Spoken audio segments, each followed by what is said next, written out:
a comment section. Sorry about that, guys. I had somehow managed to delete the comment section or not allow comments. I don't know what I did. But yeah, we're going to do some sharpening live. Like I said, I got some new stones. I'm going to get everything set up. I'm moving the lighting. I filmed a video on this new sharpening stone just a little bit ago. So we're going to be doing sharpening on a new stone, new type of stone to me. This is a vitrified diamond stone that's going to allow me to sharpen a lot faster. Hopefully I can sharpen more because like my shoulder has been pretty bad and I have put off sharpening. I really haven't done a lot of sharpening because my shoulder hurts when I sharpen. There we go. There we go. That's great. Now I have a chat. I'm sorry if you guys saw, if you were in on the first one. I don't know what happened. There was no chat. I checked, I didn't turn it off, but so I just deleted the first one. But yeah, lots of stuff going on. If you were here on the first one, I've been organizing the studio. There's still a lot of knives that I have here that I got to get through and clean up, but I organized a lot of stuff. This is just all fixed blades, some knives that get used really regular, knives that are mine that are, I'm doing review process, knives that are in, knives that I haven't got to yet, and then boxes of knives down here that have to go back to other people, and then my rolls. But at any rate, hey, what's up, Aiden? We're getting ready to use your stone that you, well, the stone that you sent me. So I am going to be setting this up in a gooseneck. So we're going to be goosenecked above. So you will get some, you'll get some shake and stuff because I am going to bump this with the bill of my hat. It's an inevitability that I will. And you're going to lose audio for a moment when we first do this because I have to switch to the powered adapter and connect this to that. So you'll have some weirdness in the audio. But yeah, we're going to get started on that. I'm going to get you guys right now. Your audio is going to go a little bit wonky, so don't be surprised. So here we go. Zoroaster's here. So yeah, you can hear a definite change in audio on that. So beer 30. Well, that's one of the things that we're going to do here. I'm going to get you set up and we're going to talk about something that involves me showing you a beer bottle. So let me go ahead and get this power turned on. And I'm going to get you guys in the gooseneck. So this is the angle you're going to have. This is what you're going to see. You're going to see me sharpening at this angle, and hopefully that works. We can always adjust it a little bit if we need to. We're going to do some sharpening here on this stone. Let me get the receiver connected. How's the audio? Did the audio go back to what you were expecting with my microphones? Just out of curiosity, I just want to know. So I also have got to get my other device set up so that I can look at the chat. So I got to do that. So this is going to take a minute, but this is, like I said, a vitrified diamond stone. This thing is really, really good. It got slightly quieter. Now, when I move away, does it sound better now or worse now? Because I can always adjust. Like I'm moving around. Can you hear me as I move around? Can you hear me as I move around? I just want to make sure the audio is good. I just want to make sure the audio is good and that view my channel. I got to pull this up. I'm pulling up this actual, well, I can listen to it myself. Just like I'm moving around. Can you hear me as I move around? Oh, okay, yeah, we're good. We're good. We're good. We're good. We're good. Can you hear me as I move around? I just want to make sure the audio is good. I'm going to turn the volume down on that just so I can see the chat on here. So I've got I got you guys playing on here so that I can literally follow the chat. So Zoroaster's here. We haven't seen Zoroaster for a while. What's going on, Zorro? So this is a vitrified diamond stone. So this thing is going to cut incredibly well. I just did a shot a video of me sharpening knives. I took the edge off of these completely on a ceramic rod and I resharpened them. And this, I took the edge all the way off of this and sharpened it back up to shaving sharp in about 5 minutes. And you see these marks on this beer bottle? This is S125V at 67 or above. I think if I remember right, this is 68 to 70 was what we determined on this knife when I made this. This is a custom version of my sea snake design. If you guys have seen the sea snake, this is the knife that it's based on. It's definitely 100% this knife. So this is a full custom version of that, just to show off what I used to be able to do before my shoulder got bad. My buddy wanted really unique patterning and finish on this, so this was done just by allowing a carbide bit in a Dremel to chatter up and down the spine of this. I did rock patterning and everything. But yeah, you can, let's go ahead and see if I can. I don't want to do it with the edge, but that's scoring glass. So this is the only size sea snake I've ever done. I've never done a large. This was made this size for a specific reason. So yeah, this is a custom that belongs to my buddy. I sharpened that, and it only took me about, like I said, about 5 minutes or so to take that from completely dull. Now, the information on these stones will be in a couple videos. I filmed a video about it today. This is on a glass base, but I have found that when I try to sharpen, I can't, I got nasty stuff on that. I'm gonna have to dry that off real good before we use it. I can't sharpen flat, so I've come up with a little bit of a workaround. This is a dull strong base. This is a dull strong base that I've got this knife on, and I made myself a couple shims, and I did it specifically for this, so they sit with the stone. So that is going to pinch in there, and then we're going to put this one in, put it in, and now that does not move at all, but the table will. What's the hardest steel used for the stonefish? I did the stonefish. The stonefish were all done in 20 CV, and they were done at about 64, I'm sorry, 65? I think they were 65 to 67-ish was what we did. A few of them were done a little higher than that. I argue with a lot of people. People are like, oh, 20 CV is really brittle at that Rockwell. It's not.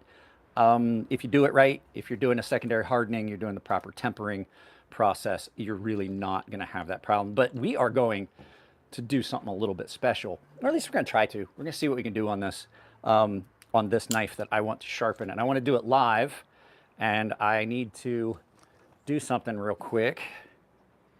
Tell Scab I'm sharpening your Mac V live right now. Okay, sending.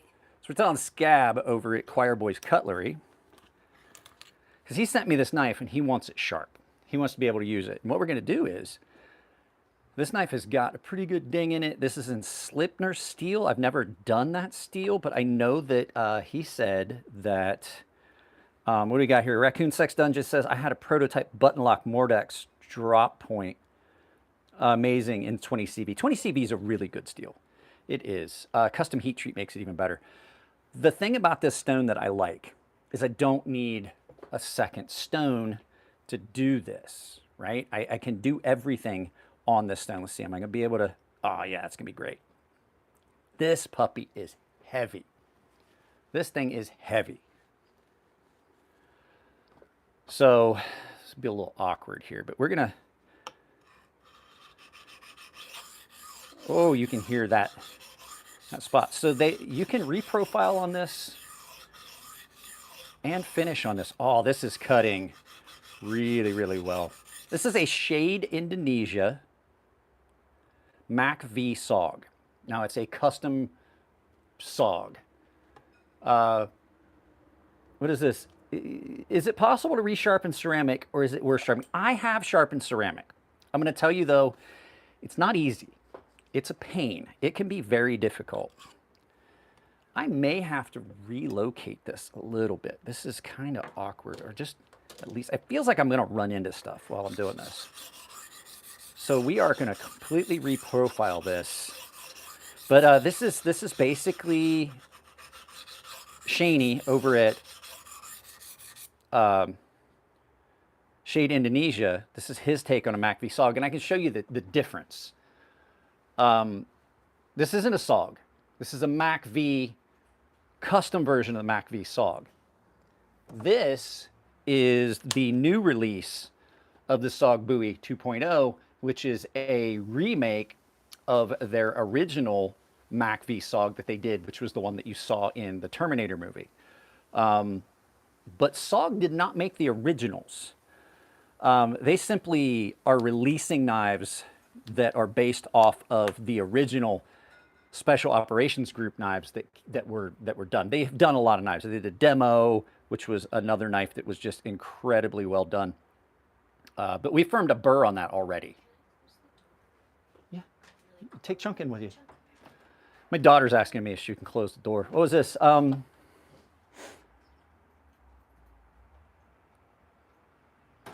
So let's say it will cut all the way from one. I'm looking at, but these stones are really, really good. Now, Big Brown Bear, Sean, I talked to him about a couple things about this, about like how to reprofile this stone and everything. And so basically you can treat this stone like a regular water stone and flatten it really similar to how you would flatten a lot of other water stones. So there is a big chip in this. We're going to remove some material. I'm just curious how fast I can completely reprofile this big beast. And it looks like it's not going to take very long at all. Yeah, these would be really good for these would be really good for Maximet. As a matter of fact, I've sharpened Maximet on one of these, Maximet from Big Brown Bear, at Blade Show West, and it was in my video, and it was in a video he did because I was adamantly opposed to Maximet. I still am. I still don't agree that Maximet should be on most knives. It does have its purpose, but I don't see it being good for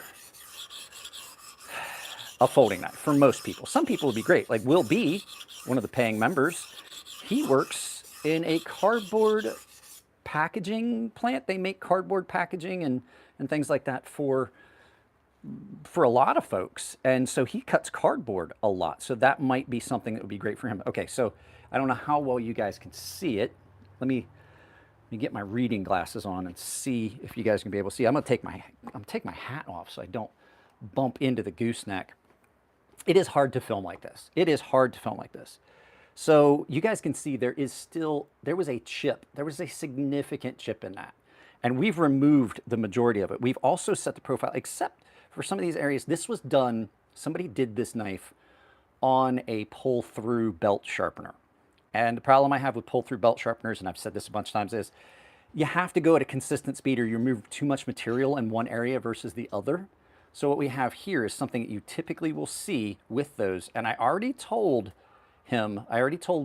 Scab that I may not be able to fix that. And there's another knife that he has that I'll show you. It's a blackjack.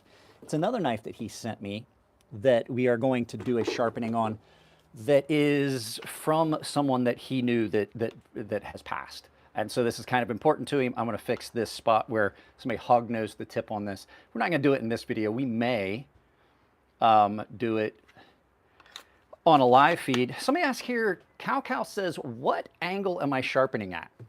So I don't measure angles. Knives are going to kind of tell you by their thickness behind their edge how much material you're going to want to remove. You're going to just kind of have a feel for it. I sharpen thousands of knives. I don't measure angles.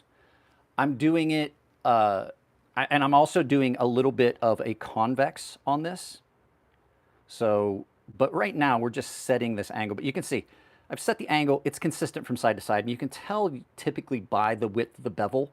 If the knife is ground true, you're going to be able to see if you're maintaining your angle by maintaining the width of the bevel on both sides. So this is... yeah, I'm freehanding. I'm freehand sharpening. I know I'm not using a guide, and I've got someone that I have to escort from the chat. I'm going to go ahead, and there's a couple of you guys that should be... Raccoon Sex Dungeon, keep an eye on stuff. Yeah, muscle memory for the angles. I've done... so this is... let me see here. Sorry, that's just shake. This was... yeah, I absolutely freehand sharpen. I always have. I lost the feed on here. So yeah, I'm freehand sharpening. I do all of my angles from muscle memory. I've sharpened so many knives. I used to sharpen the knives for Ferrum Forge Knife Works. You can see here at this tip, can you see how we're not even touching the stone yet? And then it's really broad on this tip. I'm gonna have to kind of reprofile this tip. It could be that it's some of it is because this is a custom knife, and so this was hand ground. You can see the swedge goes a little further on one side than the other, so that's going to affect the angle at that tip. So what's going to happen is you're going to have a broader bevel on that tip. So I'm going to have to take off some material, but we're going to keep this. Now, I will from time to time flip this stone over. Let me take my reading glasses off. It's your birthday, Vanji. That's happy birthday.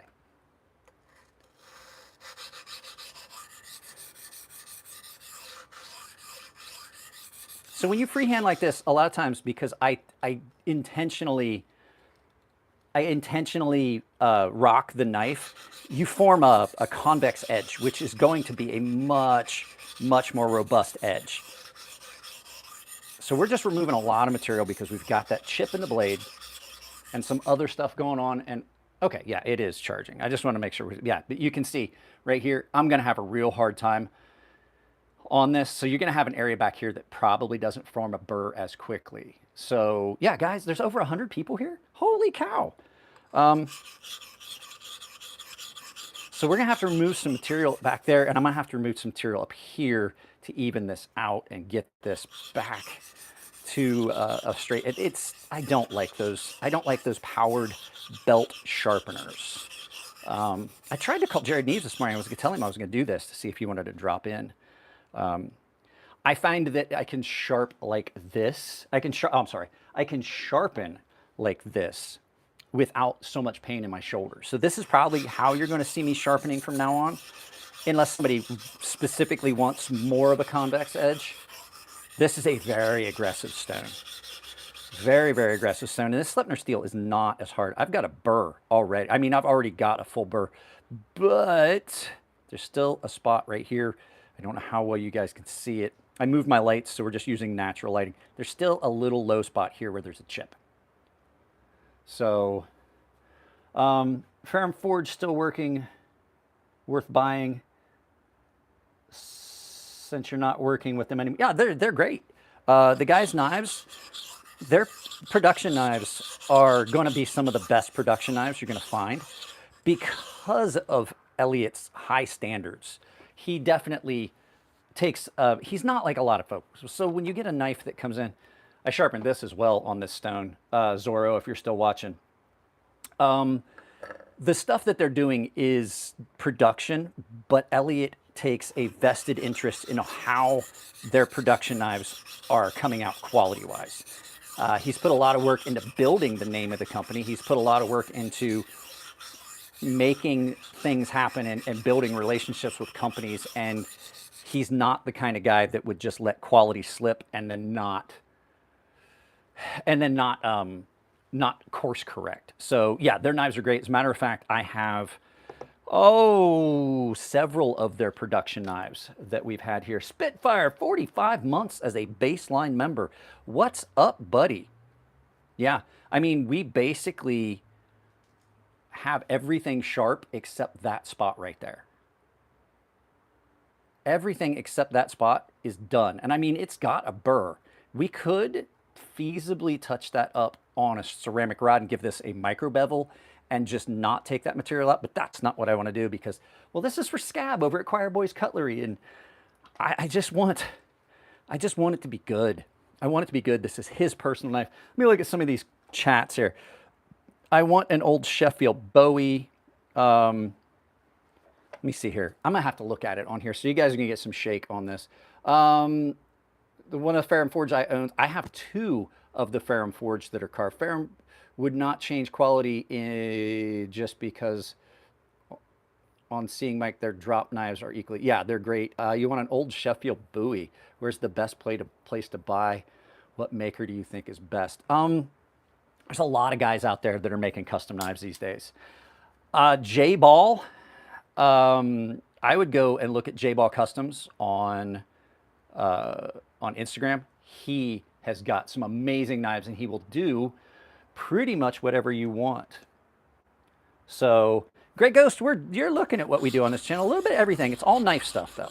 All knife stuff. So we're gonna work some more on this side. The nice thing about freehand sharpening and sharpening on stones is I can focus on specific areas and then marry it all in together. It's a little bit harder to do on a fixtured system. Fixtured systems aren't as forgiving as others.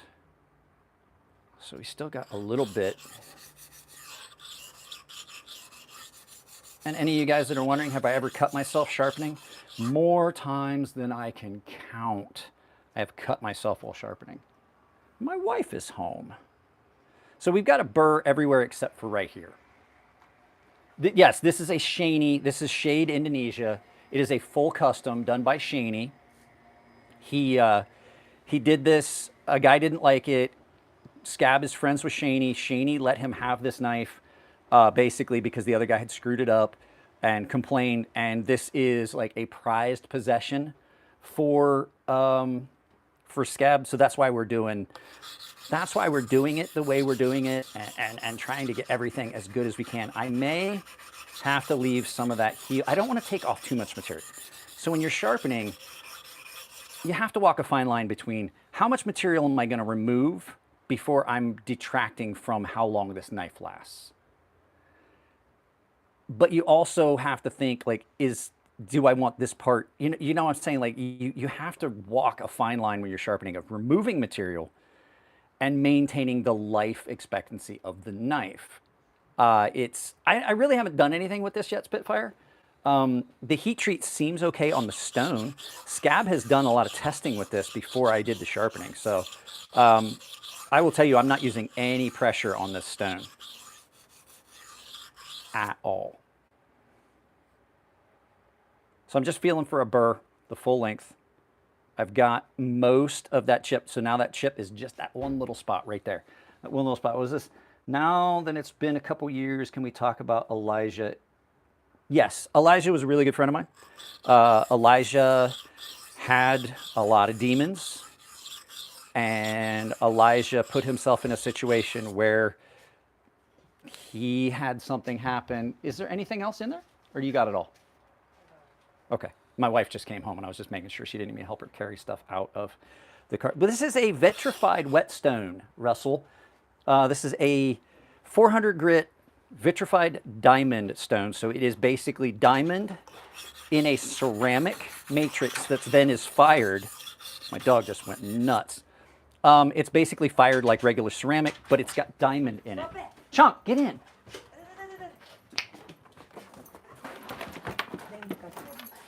Oh, sorry, I didn't mean to push you. Sorry about that. The dog was going nuts. So Elijah was a really good friend of mine. Like I said, he had a lot of demons. He had some abuse problems. But it doesn't detract from the fact I loved him like a brother. He was one of my favorite people in the knife industry. And it's really sad, but that's basically what happened. He pointed a firearm at a police officer, and as I would expect of anyone, they defended themselves. So this thing has literally taken that. This is a 400 grit stone. This isn't, I just want to make this clear. It's a 400 grit stone. It's not one of these really coarse diamond stones like this, where this is like a 130 grit. This is a 230 grit. This is a 120 grit. It's not one of these that you usually would use to reprofile. This is just an all-around stone that you can pretty much do everything on, and I don't even see any trails on this. Now, I will tell you, if you're sharpening, he was genuinely nice to everyone regardless of who they were. Yeah, Elijah was a great, great dude. Absolutely loved the guy. He was one of the kindest people I ever met. So let's go ahead and pull this out. What we're going to do is we're going to pull this out, and we're going to rinse this off real quick. And then I'm gonna dump this out real quick. So I'll be right back. Don't go anywhere. I'm just dumping this out. But yeah, Elijah was one of the most genuinely kind people I've ever met. And it's just sad. It's sad for everyone because there are so many things he could have brought to the knife world just by being himself. So let's go ahead. And like I said, this stone doesn't allow me to do it on the workbench. So I fabricated some shims, and it basically allows me to slide them in like this and then put a wedge in this way. Because I'm a clever boy. I am a clever boy. I say boy, I'm 50 years old. I'm clever. I made myself some shims. I measured it out, the width, and then I cut a wedge out so that I could put it in from one side and then wedge it in instead of trying to like force it in. And it allows me to pinch that in there just like you would use a shim for on anything else. What is this? Jay Rizzo, you seem like one of the nicest and most genuine dudes in the knife game. Don't ever change. Well, I'm 50. If I haven't changed by now, I don't think I will. So let me know if the audio changes, guys. I think I figured out what was causing those issues with the audio. I'm thirsty. I have not drank enough water today. Oh, don't forget, this is my second rodeo. Do you ever use powered sharpeners? No, powered sharpeners are one of the worst things you can ever do for your knife. They're about the equivalent of running your knife through the old school can opener sharpener. If you remember when we were kids, your grandma had that can opener. It had the sharpener on the spine or on the back of it, and it was just a grinder. It's the modern equivalent to that. They are horrible. They're trash, and that's why the edge of this knife at the base here is all effed up. This was run through a powered sharpener, probably a work sharp of sorts, and it screwed that. That's how this edge wound up being so screwed up. And I am in the process of course correcting that.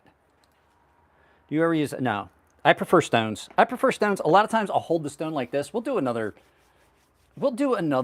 video where I'm doing that. A lot of times you'll see me doing, just a heads up if you've never been on a channel, most of the time I'm using stones like this to sharpen a knife this size. I really am. And if you've never seen it, you can go back and you can find some of my sharpening videos. I will do a knife this size on stones like this. Matter of fact, I did a cold steel Vaquero XL on this exact stone. For recurves, I use this because you want that narrower stone. It just depends on what I'm sharpening, how I'm going to sharpen it. Recurves, I absolutely have to use a narrow stone to get into that curve. So let's go ahead. We got, what side did I finish on? I finished on that side. So we're trying, I got stuff in the way. I hate when things get in my way. And sharpening behind a camera is absolutely not optimal. It is, as we like to say, suboptimal. Is this one of Big Brown Bear's? No, this is from a different place. I talked to Sean about Vitrified Diamond. He said that there just was no profit margin in it for him. He was not making enough money to make that project worth it. I think that the company he was working with still does make them, but just the cost of production of those stones just made it impossible. So I've got a burr on all sides. Interested in trying to make a knife. Want to try some blacksmithing. I don't like the smithing of knives. Yeah, can you guys see here? Okay, look here. See how clearly you can see that. This is a low spot right here. I can more accurately demonstrate that for you. This is a good, I'm going to show you a trick. If you don't know whether you're hitting the full edge of the knife, there's a simple trick, the Sharpie trick. If you haven't seen the Sharpie trick, it's not a trick at all. It's just some common sense, but there's a very low spot right here, just to show you guys how you can find any areas where you're not completely removing material from the edge of the knife, right? You've got a Sharpie. You take said Sharpie, you stick it on the knife, and you run it the length of the edge, right in the middle. So you can see, sometimes you need to go a little bit more on one side just to make sure. So you can see on your bevel, you got that black line, right? Now I've got a black line the full length of that edge. So start on this side. I'm going to see where I'm removing material and where I'm not. Iron Wrath says, what's a good type of steel? That's common and easy to use. If you're doing blacksmithing, I don't know. I really never did any blacksmithing, but one time I made a knife out of a railroad spike. So I'm not the person to ask about that. Alex Steele does have comment sections on his videos, and he is a full-time blacksmith. So I would ask him. So we're going to look and see where we're removing material and where we're not. So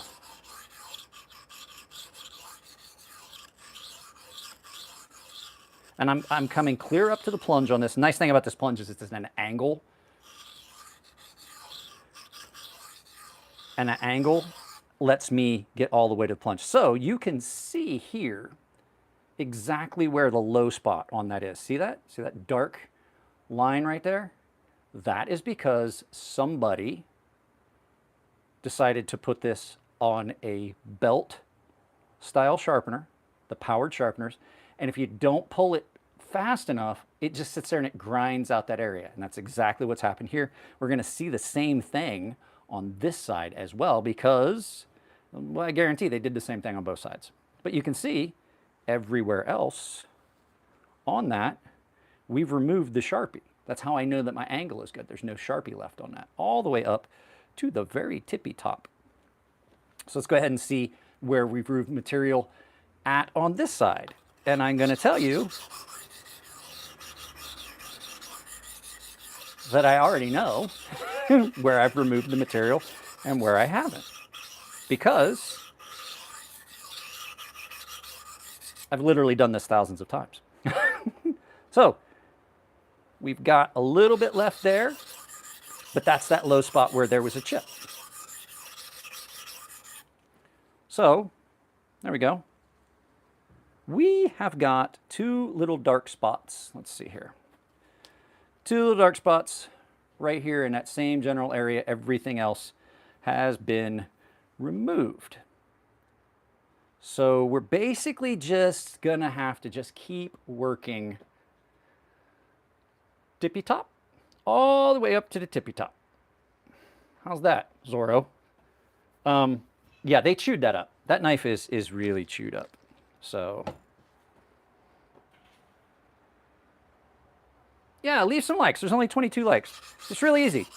Just tap the screen twice. So you can see the nice thing about doing this on a stone is I can focus. I'm focusing here. And then I can focus in other areas, and then I can just do a long sweeping stroke or two to marry that all together. Yep. Yep, yep, yep, yep, yep, yep, yep, yep. Yep, yep, yep, yep, yep, yep, yep, yep. Uh-huh, uh-huh, uh-huh, uh-huh. You guys remember that?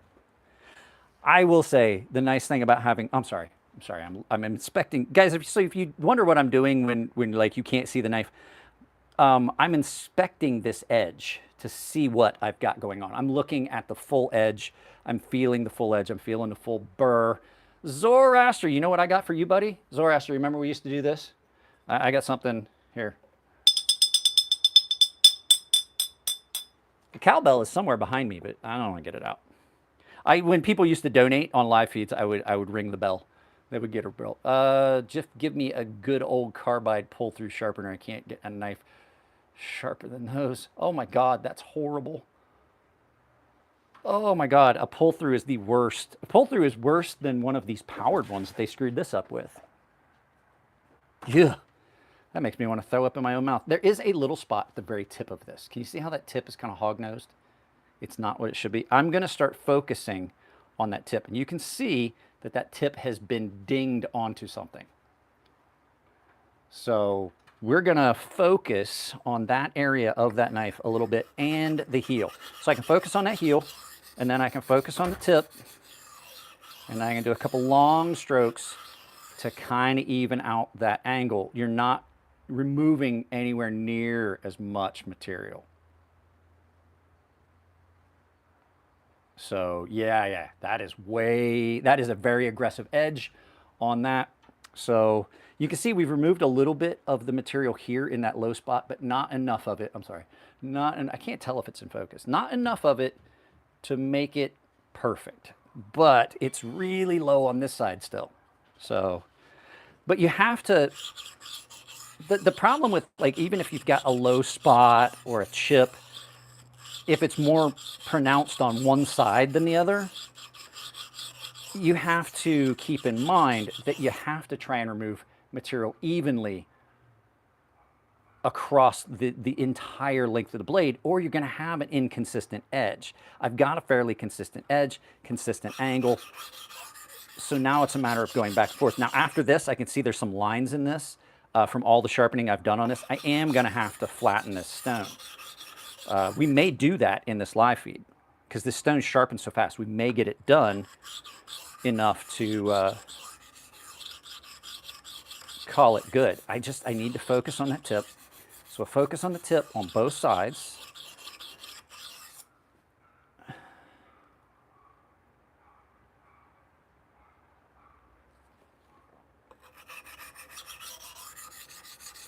And we're just trying to fix the little things that are wrong from other people's sharpening. I made a fairly decent living for a while fixing things that other people had done to knives.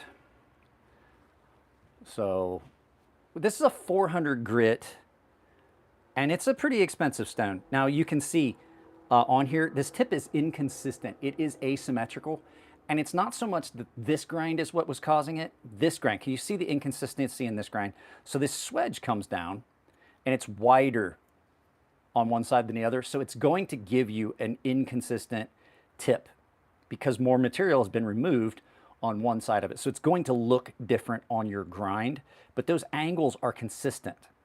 So it's just one of those things that happens, especially with custom hand ground knives. I'm not gonna lie, I only did a couple swedges because of the problems that you have doing swedges and having them be consistent. For a hand ground knife, I'm much more inclined to overlook some of those problems than I would on something that's going to be like computer-driven production, CNC milled or CNC ground. What do we got here? How I sharpen scissors? It's pretty similar to how you sharpen a knife. It's not that hard to really sharpen a pair of scissors. Can hiking with a Viking sharpen? I don't really think so because he sends stuff to me. David's a good dude, but he's not. He does sharpen. He sharpens. Well, I can't say that. He sharpens his broadhead blades for his bow hunting expeditions. Which, by the way, guys, follow him on Instagram. He always is posting something that he's hunting and doing, and little tips and tools and stuff like that. He's the one that showed me a Fiberlight fire starter the first time. Yes, it's water. Okay, so account email, it's just water. So this is basically a water stone. I'm just only using it to keep the material. Like if you could dry sharpen on this, but the fact is, if you don't have it wet, you're gonna load it up, and it's gonna cause problems. You can see how much material we're removing here. I am gonna have to clean this entire mat. I should have just taken the mat off, but then under here I have a glass plate that's under here to protect the wood for when I do things like this. And the problem is that the glass plate is slick and it's reflective, and it's really hard. It's really hard to film it without getting reflection and things like that. You lie, it's PP. It is not PP, as you say. It is absolutely not. And you know what? I'm curious. Can you guys see what I'm doing, or is the comments section in the way? I don't know. It's definitely in the way for me. So we still have a little bit of material to remove at the tip. There are some stones that use oil. I have one of them here. This is an oil stone. This is what's called a whetstone, which is an oil stone. If the chat is in the way, let me know, because I can always change that like that. Does that help? Does that make it a little easier for you? Comments are in the way a bit. This may help. That may help. And then I can move this slightly. I don't want to knock Mr. Broccoli head and stuff off. If that makes it easier, I can always relocate the gooseneck a little bit. That helps? Okay. I'm sorry that we're this far into it. 178 people here, only 36 likes. Guys, I would love it if you just double tap that screen and dropped a like, because that's going to push us up the algorithm. So our chip is all but gone. There's just a tiny, tiny little remnant of it right here. Just a tiny little bit of it. But because I don't have to worry about focusing on that, because I'm still working on the tip, I'm going to hit that area as well, and we're going to continue. If I was going up in grit, I'm not going to. The way I'm going to finish this knife is it's going to get sharpened on here. I'm trying to remove this, but that's not my utmost priority. I already told Scab there may be a little bit of that left because it is so, so low. My priority is getting the edge sharp, consistent, and the tip. That's not a burr. That right there in that area is where there was a chip. And I'm not done sharpening yet, so I'm not going to worry about the burr. This is a really good Bowie. As I have said that this, because Shaney is in Malaysia or Indonesia, it's in that area where you get a lot of influences from the Middle East and things like that. I said that this looks like kind of an East meets Middle East. It is really, really close. I mean, it's almost identical in the form factor of the actual SOG Bowie, right? But with a Persian dagger feel to it. It's got a Persian dagger look and feel to it, and it's really an attractive knife. I will tell you though, it is heavy. Like, it is heavy. It's tail heavy enough that like sharpening feels awkward a little bit, and that's why I'm being really careful. So, it's a pretty tippy top, right up at the tippy top. How about lawnmower maids? Do you make her a flap disc? No, just use an actual grinder. I'm looking at you guys' chat here. So how much does that Bowie cost? I do not know. It's not mine. So I am getting some tracks on this. I am going to have to flatten this stone, which I'm happy about and I'm unhappy about, because that means that this stone, I'm not gonna lie, I've sharpened everything I can grab with this stone to try and sharpen with and test. And like I said, even this custom that I made a few years ago that's in S125V all the way up, it's between 68 and 70.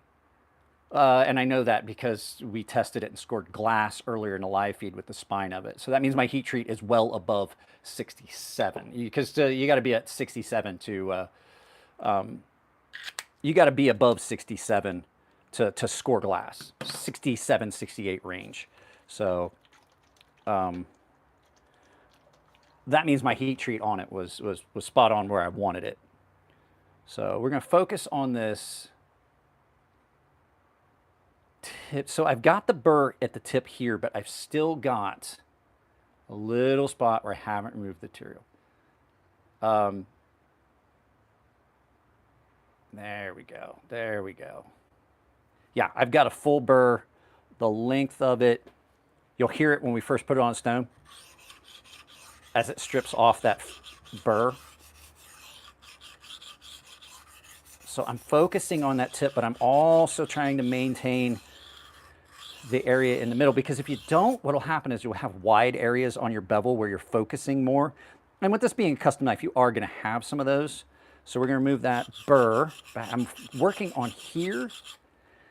So I'm working on trying to remove some material here to even this out and get rid of that low spot. But I'm also trying to remove some material here to bring the tip over. So it's a little game of like chasing the apex. That's what I always called it. As a matter of fact, I was going to do a long video, like long form, and have other people in it talking about knives, and I was going to call it Chasing the Apex. And I was going to put it here on YouTube, and it was going to be something big. And I had other people that I wanted to get involved with it, and no one just no one really wanted to do it. It just seemed like, oh, that sounds like a good idea. And then when every time I wanted to try to do it, everybody was like, no. The only person that was really like full bore and definitely into it was Jared over at Neves Knives. He was 100% like, oh yeah, let's do that. It sounds great. And it just kind of fell by the wayside, and the stuff how I wanted to do it kind of has become untenable. I'm just inspecting the edge, guys. I'm not like holding that knife just for you guys to look at. I'm inspecting the edge to see if there's anything I need to do different on this. Yeah, I gotta remove that burr.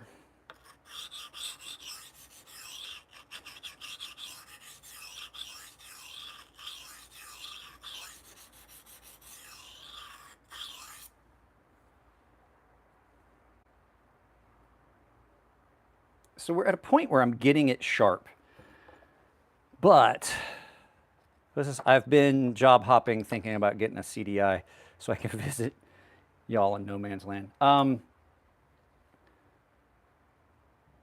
We've reached a point where I'm trying to like be gentle about how I'm doing this, because I don't want to wind up with areas that are inconsistent. I still want to get this all but this area right here is where I'm getting a burr. So right here at this heel is where I'm not getting a burr. I think that I'm just shy of having that little hog-nosed tip done, and then I'm going to be real careful not to form a burr on the tip of this, because if you form a burr on the tip of it, you get a little fish hooked area, and you got to remove it. But then you wind up like, if you use something like this spine is fairly polished, what I typically use for that, and I'll show you what I use to remove, oh dear, that something fell in my drawer over here. This is what I typically use for a lot of knives. This is just perfect. So case in point, I just sharpened this for my buddy, and it does have a little bit of a fish hook burr. And you'll see what I'm saying. You can see it just where you've removed material, it forms a burr at the very tip. And you can run your finger down it and catch it. These are great. This is about 120 grit on here. You're just going to take this. It doesn't look any different, but now that burr is gone. So I'm trying not to do that. I'm really trying not to do that, because this knife does not have that coarse finish here that I can just run this down that point. So you want to be cognizant of that, especially if it's someone else's knife. If it was my knife, I wouldn't care. If it was my knife, this would have been all screwed up by now. It would be in much worse shape if it was my knife, because I would beat on everything with it. So let's go ahead. I'm gonna get a towel over here. I'm really taking a break because I've done a lot of sharpening today, and so my wrist and shoulder are starting to hurt. I'm taking a quick little breather while we're here, but I wanted to get some of that water out of there. And then do that. There we go. So like I said, this, as I'm finding out, is basically a one stone solution. I just dropped a bunch of stuff. It's a one stone solution. I can sharpen, I can deburr it on here and then just kind of finish it somewhere else. We're gonna flip this stone as well. Let me grab my thing here, pull my shims out. We're gonna rinse this off real quick and then flip it. How much do I charge for sharpening? I don't do customer sharpening anymore right now. Well, I mean, I could. Do me a favor, just hit me up on Instagram. Hit me up on Instagram. It's the Emler underscore Emler underscore edge, I think, or just Michael Emler. Hit me up. I don't know. My shoulder hasn't been bothering me as much, but I have a lot of problems with my shoulder. I've had a bunch of surgeries, and I can't do the sharpening as much as I want. So it's been kind of problematic. But typically it starts at $30 and works its way. It depends. If it's an easy sharpening job, I may refund some money, but usually I just go with the $30 to start, and then after that it's, you know, based on time. Like if I have to do a lot of edge repair and things like that, or reprofiling, then it just goes up. But I typically call, I typically get a hold of the customer and let them know that there's going to be an increase in price, or ask them, you know, like I have options. Like we could do this and it's just not going to look as good, or I can do this, you know, to not necessarily have to charge extra. So I think, like I said, we're just about to the end of that tip where I need to worry about removing material at the tip. And I'm doing a couple little circular passes on that to just kind of remove the material at that tip. There we go. And I think all but just a very little bit is gone. And now we can do some longer sweeping strokes to marry everything in that we've been doing. There's just a tiny little bit of material that needs removed at the very, very tip. But as the nice thing about sharpening is, as you're removing material from here, some people will focus really, really, they'll focus on that specific area. And then what happens is they don't think about the fact that as you're doing this, as you do the other side, you're still removing material. So you're kind of moving that material around, and you're going to remove a little bit of material here that's going to affect the length of the tip. So it definitely will, if you go too far on one side, then you have an asymmetrical tip, asymmetrical edge. And so it's just it's that game of just moving material from side to side and maintaining a good consistent angle.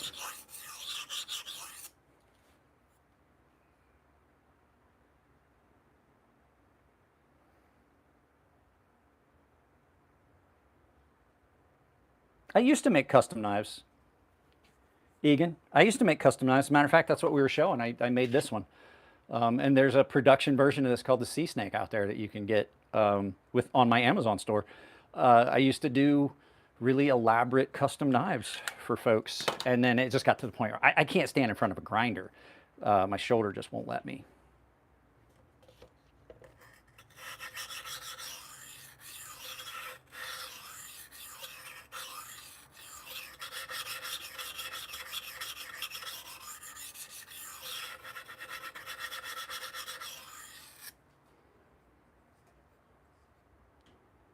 So you can see we've almost gotten rid of that low spot on this side. However, this side still's got a lot of material to go. So I can't just focus on that, or I'm going to have, it's just going to get worse. You have to remove material from this side to bring it down, so that then when you remove material on this side, because if I stay here, all I'm going to do is just make this part worse. So it's definitely, it's a game of going back and forth. It's definitely a game of going back and forth. And I will tell you though, that's sharp. So go ahead and wet this. And if you guys want to stick around, I'll show you how to flatten one of these. I'll go ahead and get the stuff we need to do it with. It's over here in a different part of the studio. There it is. This is what we're going to use. This is silica carbide powder.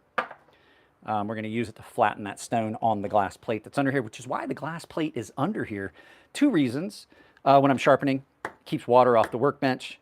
The other reason is I have a perfectly flat area to flatten my stones on the bench, and all I have to do is just move this maintenance tray that I use for the main filming when I do film videos.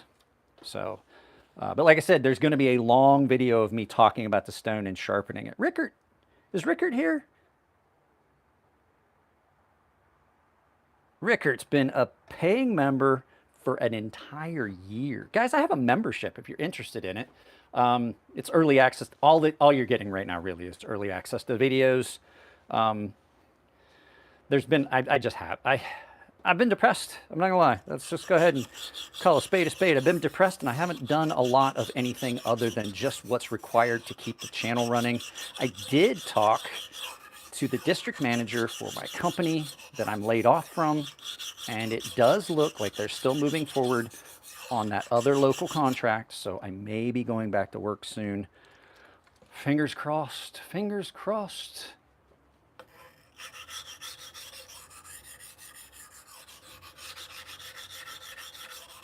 Bubbles, I thought you dropped out of the membership.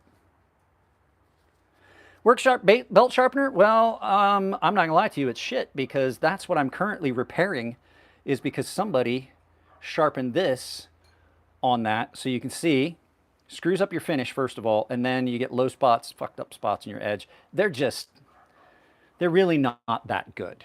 You can screw up your heat treat, you can burn up the temper, you wind up with bad edges. They're not great. And you can see this is a custom knife, so there are some little inconsistencies in that grind. Not at all saying that's a bad thing. It just happens. No, I'm just saying, like, I didn't see you when I looked at the list of paying members the other day. Things in my way. Things are in my way. It's cluttered.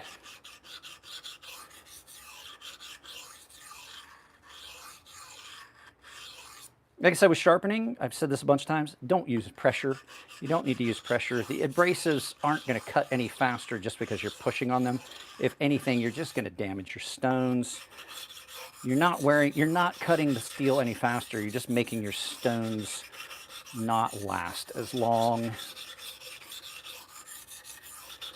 So since I know I have to remove more material on this side, right? I know I need to remove to get down in there. I'm removing more material on this side to get me where I'm going so that it comes out as even as possible. Plus, if I take some more material off on this side, and especially at that tip, it's gonna look more consistent, even though the angle is consistent, but because of the way the swedge was ground, it doesn't look as consistent. So we're gonna remove a little bit more material on this side so that then when we go back to the other one, and this is 100% just me further testing this stone.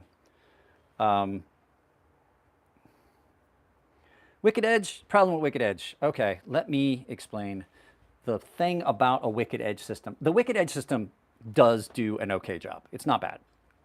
Problem with the wicked edge. You've got your stone here, you start at the heel, you work your way forward, right? Well, that means that the micro serrations. So, okay, let's get in a little bit of the science of sharp. No matter how you look at it, a knife has got a sawtooth to it. And if you look closely, I don't know how clearly you can see it. I might be able to zoom in so you can kind of see the serrations that I've formed, the micro serrations that I've formed on this, that scratch pattern that I've formed, which you should be able to see it because it's a fairly coarse edge. If you look, they're going this way, right? They're going the way you typically would cut. So if you're cutting this way, right? So that means you want the teeth of that saw blade to go in the direction of the cut. If you're going from here to here, it'll be sharp, it'll still cut, but it'll cut better if you're going this way because it's like a unidirectional saw blade. The teeth are going one way, it's meant to cut this way, right? This way. And I am still zoomed way in closer than I want to be. There we go. So if you're cutting this way with a knife that has the teeth going this way, then it's not going to cut as well.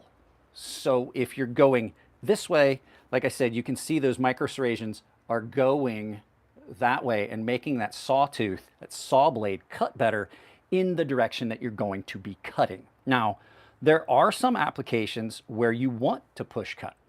There are some people that do a lot of cutting this direction, and that's fine.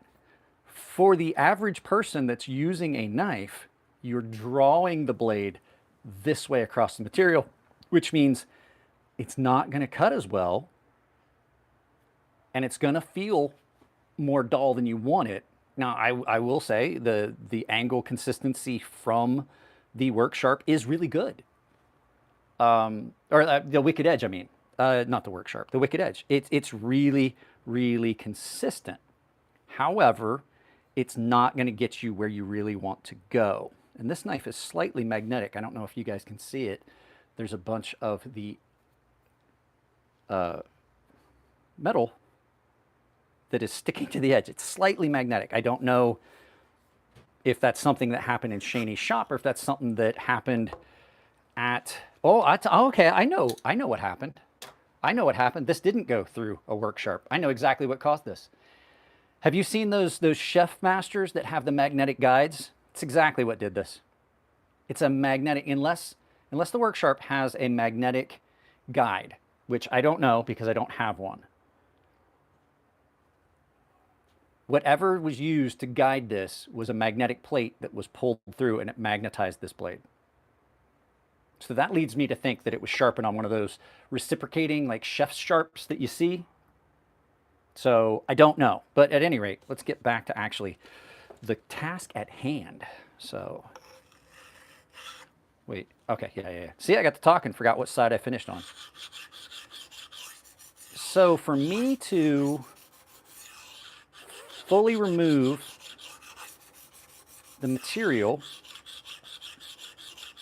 I got to go both side to side, or like I said, you're going to wind up with inconsistencies. You can actually make the inconsistency worse if you're not traveling from side to side. So we've got only a little bit left, but that sounds like tippy top. Yeah.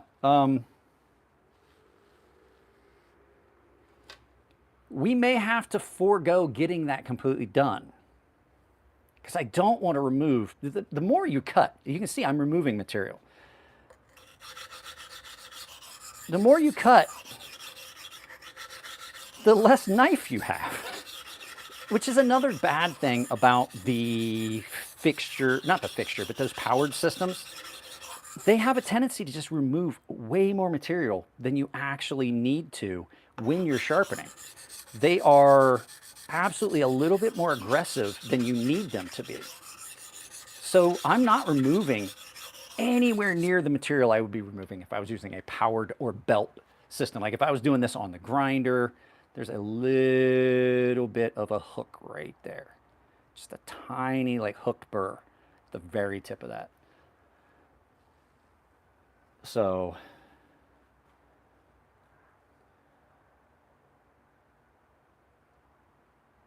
let's see here. Yeah, so there's just tiny little bit of material that needs to be removed there. Little bit more material that needs to be removed at that very tip, and we're just going to have to work back and forth and back and forth and back and forth.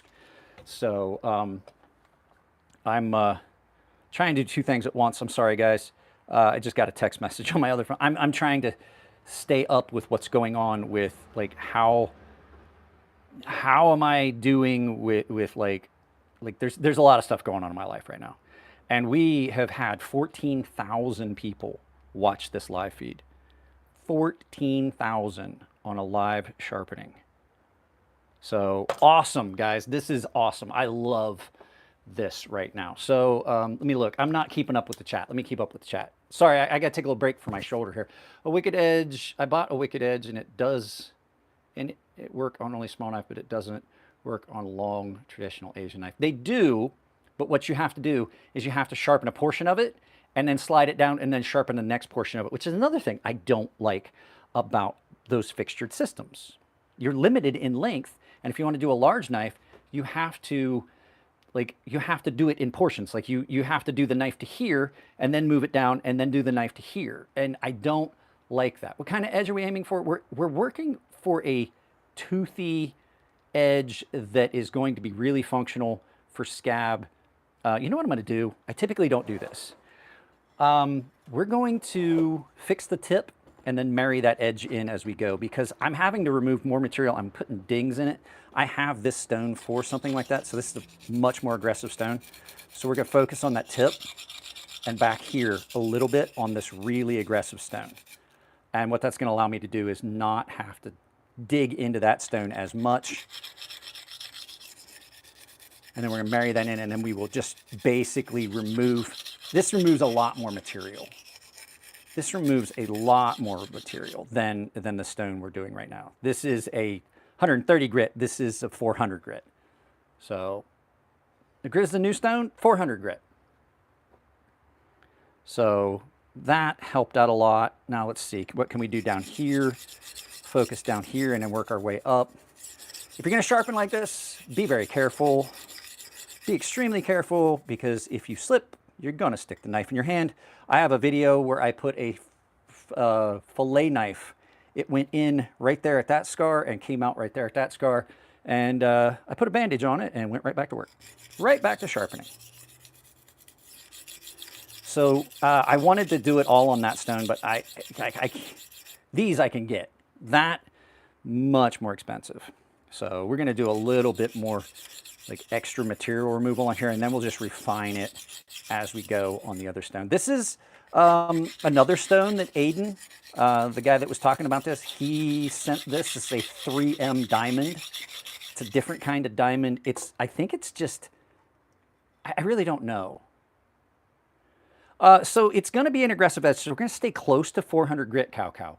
So what we're going to do is we're gonna get this to the point we want on this stone, and the only thing I'm going to do is simply remove the coarseness, not the bite, but like the little inconsistencies on this ultrafine ceramic. This is not strong enough. This is not aggressive enough to take away from the aggressiveness of the edge, but it's enough to basically remove any burr that's left.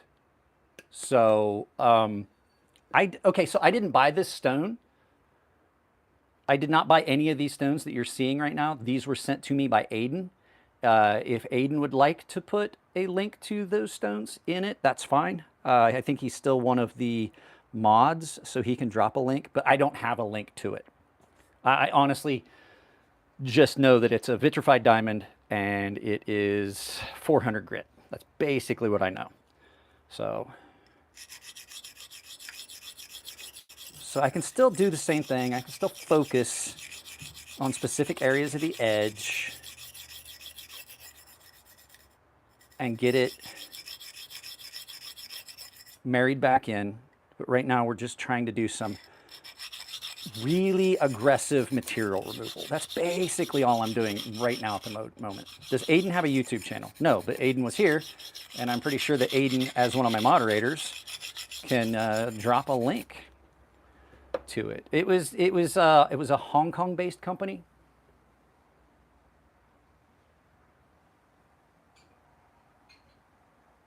It's not a big Vinev. This is a vitrified diamond. This is completely different than the Vinev bonded stones. The bonded stones are good. This is so much better in my opinion. So we've got a burr formed the full length of that. Now what we have to feel for is how close are we. So this is something I'll teach you as well. So if you're sharpening and we know that we've got an area that's low on this side, right? I'm going to feel that burr and feel if there's any areas. Yep, there's no burr right there because there's still a low spot on that side of it, but not a lot. There's two little low spots, but the burr is formed the full length and we no longer have that little fish hook at the tip. So we're removing a lot of material on this specific stone, and you can hear it. It is a very aggressive stone.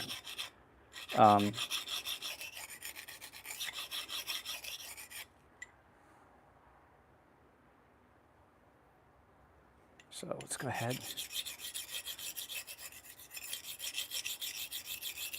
This is a heavy knife to be sharpening this way.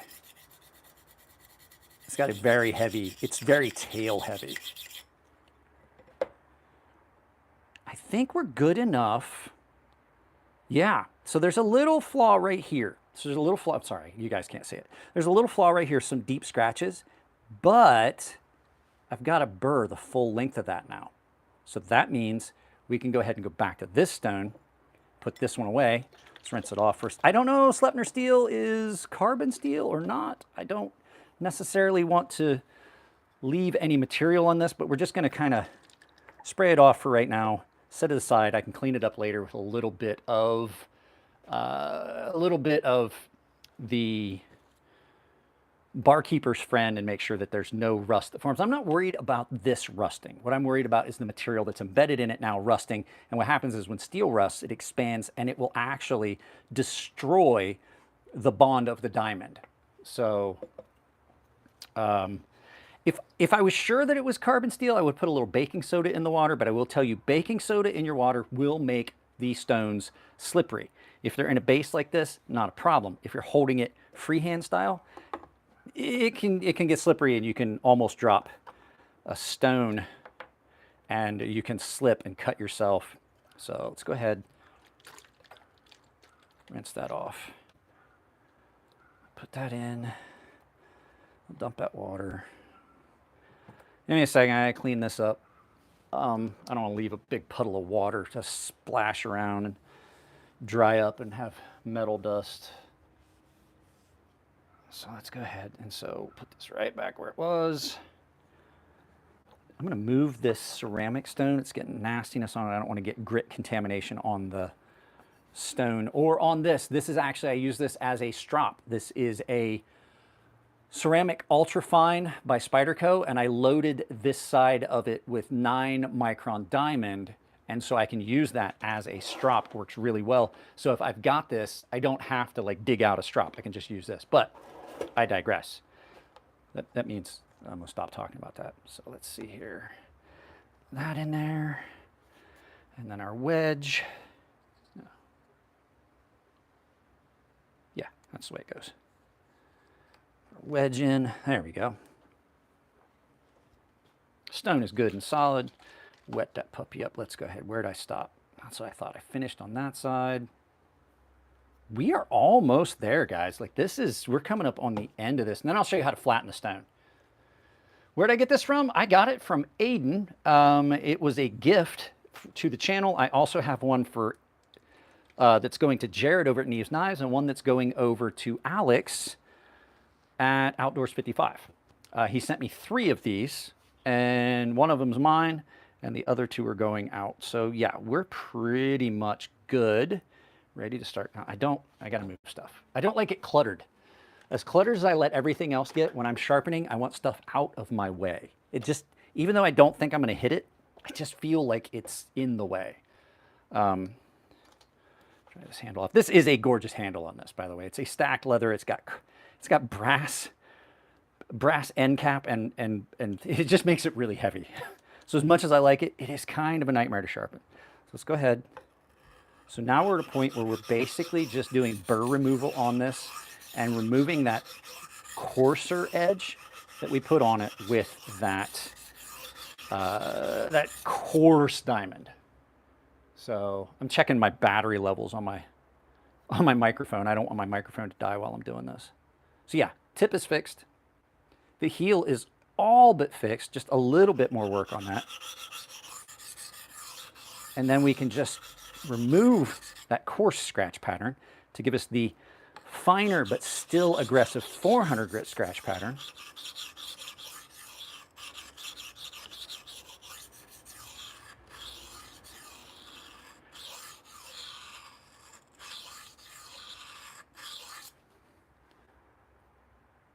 Oh yeah, we got a good burr all the way down, tip to tail.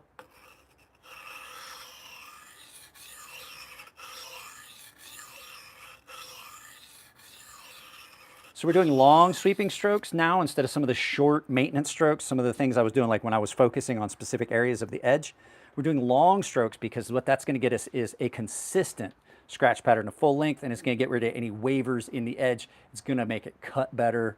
So it's definitely something that you should do. And then now we've got this burr full length, I can see that we've gotten rid of that coarse scratch pattern. We're going to give it a few more of these. We're not going to be real aggressive with it. We're just letting the weight of the knife, like I'm not putting any pressure on this knife. I'm letting the weight of the knife and the edge of the coarseness of the stone do its own thing.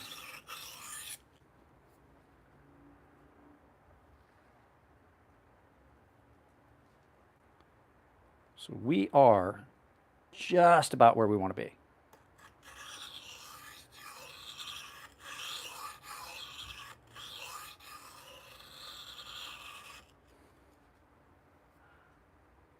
Oh yeah. So we're going to go ahead. We'll do a couple just really light Like I'm not even letting the full weight of the knife touch the stone. These are burr removal passes because it's very coarse stone. So still forming a burr, which is why I said we're gonna do, oh yeah, we're gonna do a cut test. So now what we're gonna do is we're gonna do a few passes on this ultra fine ceramic. I'm gonna wipe this off kind of good because I don't want any of the grit from that diamond to be on it because I don't want to add anything to it. So I have 2 rags. I have a clean rag here. I'm gonna wipe that off with my hand, clean that up, get it good and dry. So we're gonna do, so you can hear how that's still kind of coarse. What we're doing is we're just getting rid of some of that roughness of that edge. All we're doing is just knocking off any bit of burr that we might have missed. This is not an aggressive enough stone. You can hear that burr?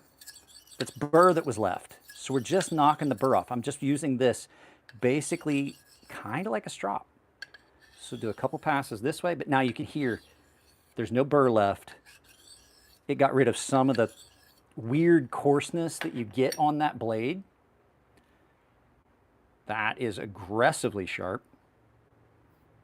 Just inspecting my edge, making sure we don't have any grit. We're gonna do a couple more quick burr removal passes. You can do this lightly on a ceramic rod. Sorry, I didn't realize I was out of the camera view. And then, final step. It's a leather strop loaded with 9 micron.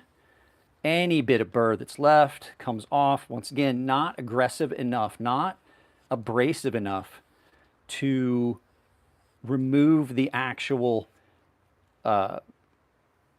coarseness, and it's still going to be a very aggressive edge, right? It's still going to be really aggressive, but it's not got like little spots that are going to catch and grab. It's going to be consistent the full length. So let's go ahead. Let's do a paper cut test.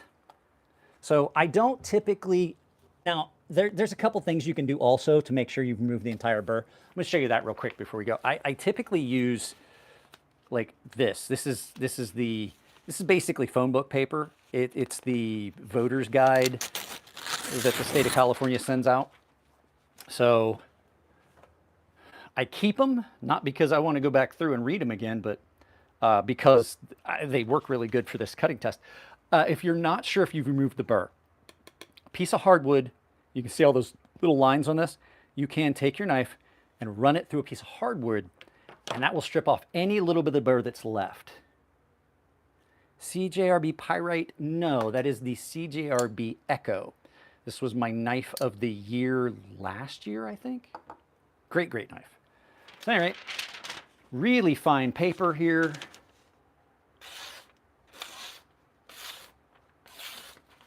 That, ladies and gentlemen,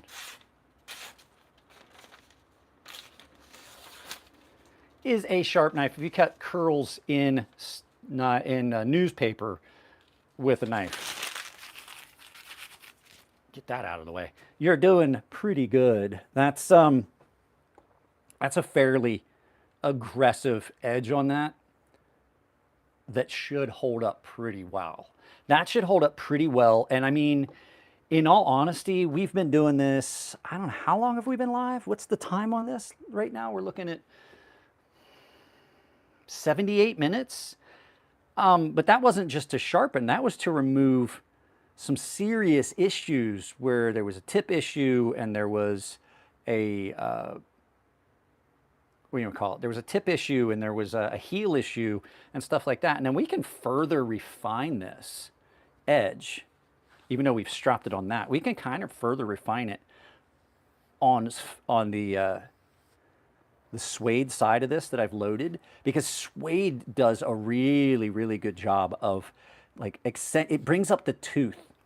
If you're stropping on it, it brings the tooth of the edge up, but it also realigns any little areas and it removes any areas that are weak spots.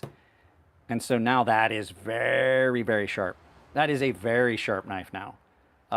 Yeah, this would be, I would say, finished, but I'm going to reach out to Scab over at Choir Boys Cutlery and see what he has to say about how he really wants it.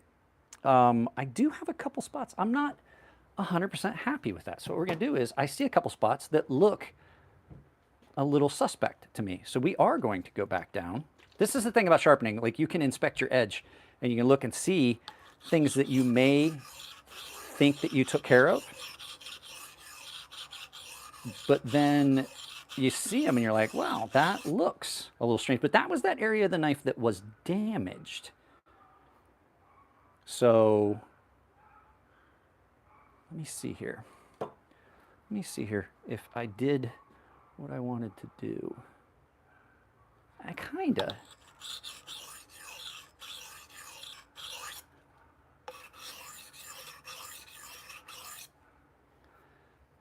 When you're sharpening for somebody else, like if it was mine, I would say we're good.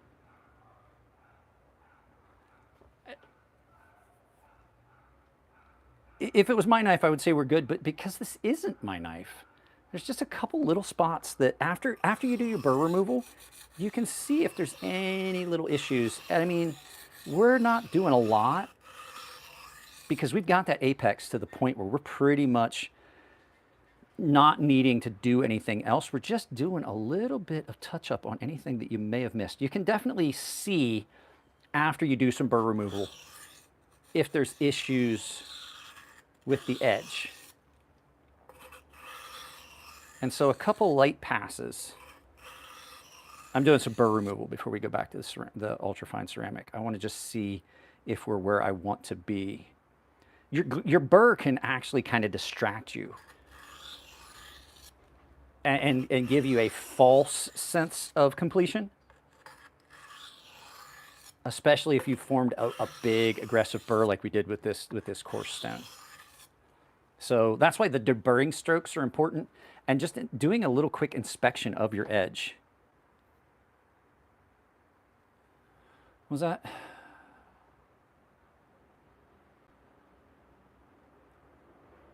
I mean, that's really good. But it could just be that what I'm seeing is just the fact that this is a coarser edge than a lot of times I do. So let's go ahead. We'll go back to the ceramic. I want to wipe this off really, really good. Now, there is still a burr on this. There's still a really fine burr on this, even with burr removal passes. And so we're just going to go ahead and you hear that little bit of a burr.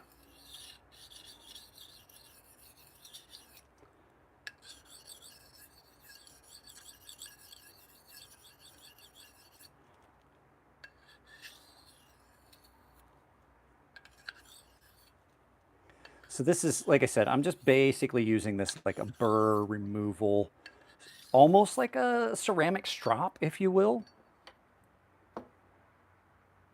Oh yeah, no, that's great. That's just about perfect. I'm not forming a micro burr or micro bevel. I was simply just cleaning up that edge, the entire edge, just to knock off rough little spots that you don't quite get on that burr removal. And like I said, I typically will follow up with a strop just to get anything that may not have gotten.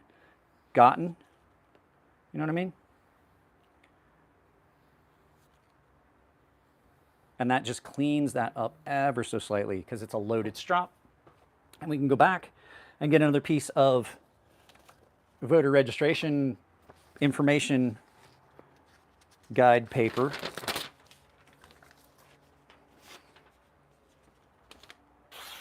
And that is a definite aggressively sharp knife. That steel takes a nasty, nasty edge. I've never had a knife in Sleipner steel. This is nuts.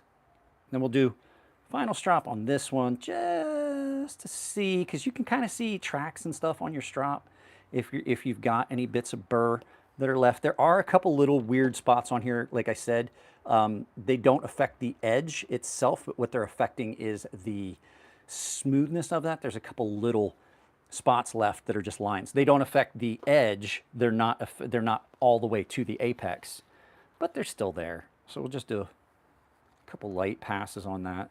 Just a couple like, happy little clouds. You know, I'm the Bob Ross of sharpening. That's where we go. I'm the Bob Ross of sharpening. That's horrible that I should say that. Bob Ross was such a calmer person than I am. Guys, there are 200 people here, but only 73 likes. If you would be ever so kind to drop a like, and if you want to drop a super chat, that'd be great, because I found out that the company is not ready to bring me back yet. There's some stuff still pending with the new contract, so I am still laid off, and I'm not happy about that. So since you guys stuck around, if you want to see how to flatten this stone, so what we're going to do is, now that we're done with this, you guys stay here with me. I'm going to move all the stuff we don't need off of this maintenance mat here, and I'm going to put the stone away, but I am going to clean this later. So Aiden's the guy that gave me the stone. So we're going to remove this from this. I got it all wet. I got wet newspaper everywhere. I'm going to show you how to flatten this stone. Where's my... Dude, I got a neighbor that drives through here way too fast. Surface grind? No, we're not going to grind it. Well, I mean, kind of, I guess.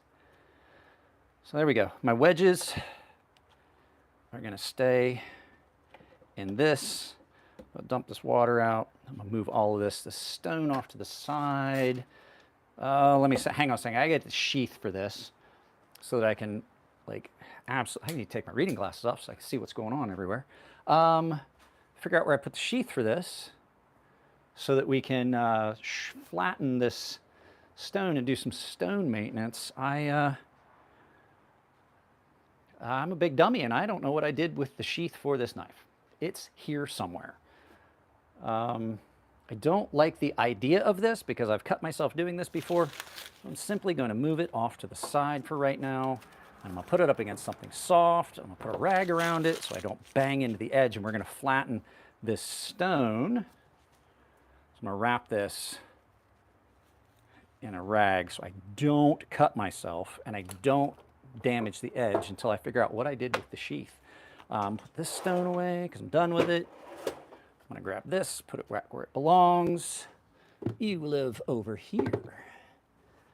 And then we're going to go ahead and flatten this. Now, underneath this maintenance bench that you guys have seen a ton is a glass plate. And the reason there's a glass plate underneath here is because if you look, this is where I flatten stones. So when you flatten a stone, especially one of these, this is an obnoxious noise. I'm going to warn you ahead of time. This is going to be an obnoxious sound that no one likes.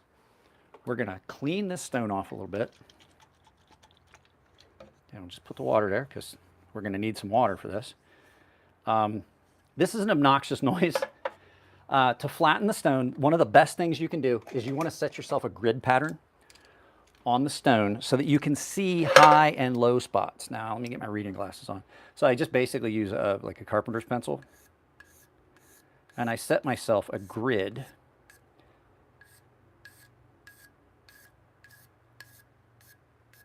Right? So I've set myself a grid so that I can see, yes, it's a vitrified diamond stone. And so what we're going to do is we're going to put some loose abrasive, not a lot, put a little bit of loose abrasive down here. It's actually probably more than I need. We're going to put a little bit of water on that. And we're just going to make a bunch of obnoxious noises with this. Man, I wish I knew what I did with the sheath. It's driving me nuts. I wish I knew what I did with the sheath for that knife. I found it. Found the sheath. Okay, we have to stop because I don't like the idea of leaving that knife in a rag that could be damp or have something on it. So we're going to put this knife away. It comes with a really nice sheath. So put that back in its sheath. We are going to do a full video of this knife. This is an awesome, awesome knife. So look forward to that. Let's go ahead and get started on this. So now, like I said, we put a grid pattern on here so we can figure out where the spots are high and low. We're going to even this out.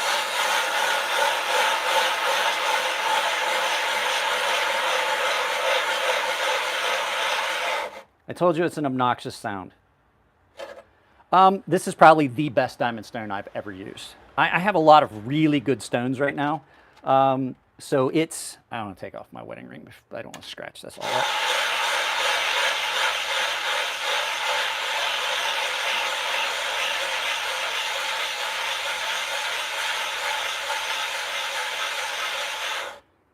So I'm not going to worry. That's what I figured. I'm not too worried about these ends. This was a little high. When I test flattened it. It was a little low here and it was high in the middle. I'm fine with that. What I worry about is when it's dished. If it's high, I mean, and it's just barely high. Where did I get this piece of glass? This is an old tabletop from a small coffee table that my wife and I bought when we first got married back in 2001. So we bought this either 2001 or the year after. It was a little coffee table that was set in our bedroom at the foot of the bed, and it had the TV on it, the upstairs bedroom TV. We had a TV downstairs in the living room. We had one upstairs. This was when we lived in Japan. So this is an old coffee table. One of the legs got bent, and it sat in a frame, and it's just a really nice flat piece of glass.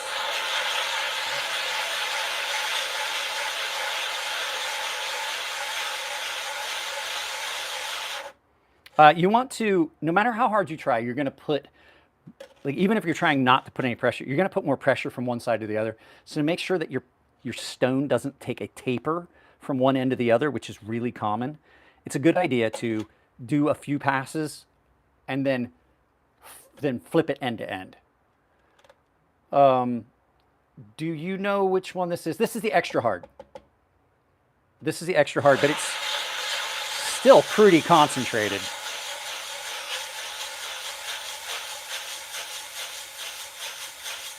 And you know this is diamond because it has broken down the silica carbide. But we're good. We're where I want to be.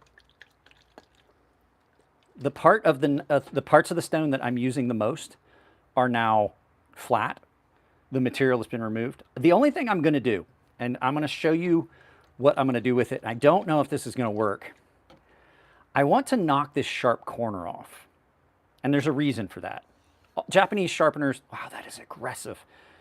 It is absolutely aggressive now. So let me get most of this cleaned up. And the nice thing about this is this mess is easy to clean up because I can take this whole glass plate and take it and hose it off. So now I can just hose that off. The edges of the stone being hard edges can cause you some problems. One, it causes chips. You'll get chips along your stone. And the other reason is it doesn't, like you're not slamming into your plunge as badly and damaging the steel. And so you'll see it. Let me get a knife out and show you what I'm talking about. I got to get a flipper. I don't have a flipper knife out. How is that even possible? How is it possible that none of the knives that I have out have a flipper? Here's one. Here's one. So when you're sharpening and your plunge is really close, you'll slam into your flipper tab and it's just ugly because you wind up with all kinds of scratches. So if you knock that edge off, yeah, you'll hit it, but it's not as hard of an edge and it's not going to scuff it, and especially if it's like a finished knife that has a coating. Or if that's a hard plunge, you're not slamming into it as hard. It just gives you a little bit of sustainability of that knife. So we're going to rinse this off real good. And then I am going to take this, but I'm going to show you what I'm going to do. It's really simple, but with this being a really hard diamond and ceramic, which is what a vitrified diamond stone is, it's going to be hard. You going skating, kiddo? Give me a hug quick. Drive safe. I'm not going by myself. Oh, Mama's going with you? Oh, okay. My daughter's going skating with my wife. So I'm going to take a diamond file.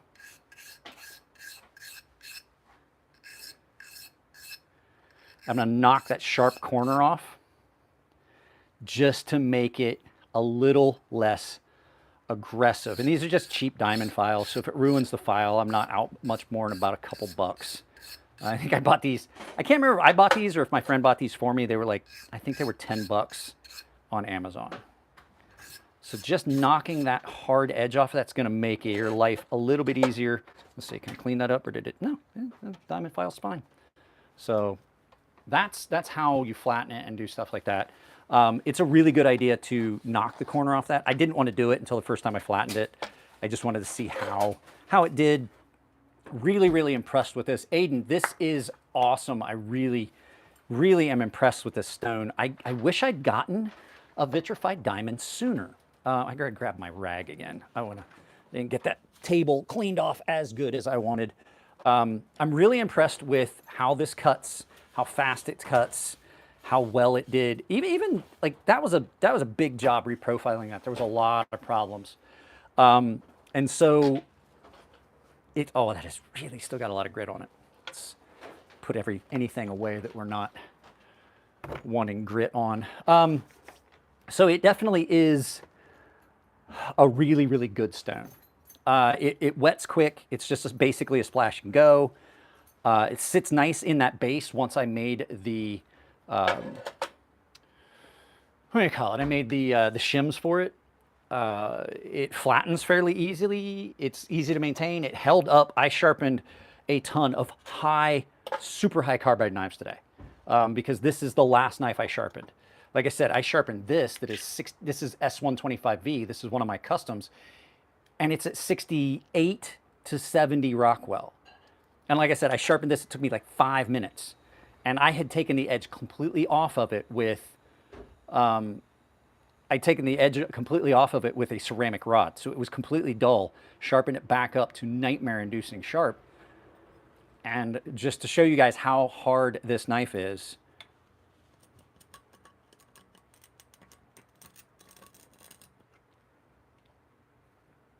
that is 60, that's at least 68. So if you can score glass with it, you're above 67. I want to say that I think this wound up, when we got it tested, this wound up being 60, I think they told me the range was 68 to 70 on this. So the Maximet, Rex 121, any of those super high carbide steels. Now I am going to try and get you guys flipped around because we're done sharpening. We're done. My shoulder's not going to hold up to do much more. I sharpened 5 knives on this stone today, and they were all not easy. It was S110V. It was S125V. I did N690 and AR RPM9. So, guys, you want to see how good of a job Artisan Cutlery did duplicating my custom? I mean, dimensions. They did a great, great job. So, yeah. God, it is so sharp. So sharp. So, sharpened a bunch today, including that Sleipner steel buoy. So, let me go ahead and see if I can get this flipped around in a fashion that I can talk to you guys, but not lose my audio. How's the audio? Did we lose the audio? Oh, you guys get to see me without a hat on. That is an unusual occurrence for anyone. My wife and kid very rarely see me without a hat on. So, is the audio still good or did we lose the microphone? So, put my hat back on. Audio sounds good? Okay, cool. I think I figured out what it was. I think it was a matter of the cord that I was using. My wife and kid and dog are in the car. What was this? I think it was the power cord that I was using was causing problems. So yeah, that's a great, great sharpening stone. Absolutely love it. We've been doing this about an hour and a little bit longer. Coming up on an hour and 20 minutes. So yeah, great, great stone. But I mean, there's a lot of other stones out there. Like I literally have thousands of dollars worth of stones in here that I use for different purposes. Everything from ceramic to diamond to aluminum oxide. There's stones up under here. There's stones everywhere in this studio because that's what this channel was based on. It was based on sharpening. So is it the coarse stone to rule them all? I think it is. I really am impressed with it. I'm really impressed with how it worked. I hope it stays as good. I've had stones, and typically they're bonded stones. I have to admit, I've had some bonded stones like Veneb, not the Venebs, but I have had bonded stones where you get to a spot in the stone where there's no diamond. So you'll be sharpening, and then you flatten these stones. You flatten these the same way you flatten that, and you'll flatten it, and then you'll look, and you can see here. Let me turn you around. You can see that there's a lot of diamond in that. This is a really aggressive stone. It's 100 grit. But I've had stones where you'll find a spot where there just is no abrasive. Like there's no abrasive in it at all. And it's problematic, really, when you want to be sharpening. Let me see, can I set you up? Can I get you guys set up for that? I think I can. I'm trying to get this so I don't have to hold it. Give me a second. I'm gonna put you guys down. Don't go anywhere. Look at the ceiling real quick. Stay there. I'm trying to set this tripod up so I can talk to you guys, but not have to hold the. Oh, you guys want to see? So when I got that new camera that we've been using, the Action Cam, it came with some mounts, some really interesting mounts, and this is the this is the coolest thing. So not only does it have magnets that guide it on, so that's it. It clips on, but the magnets are what guide it so that you don't have to like fight with it and stuff like that.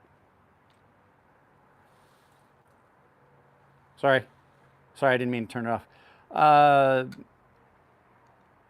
I like the metal bonded stones sometimes. Sometimes they can be good. They're not my favorites.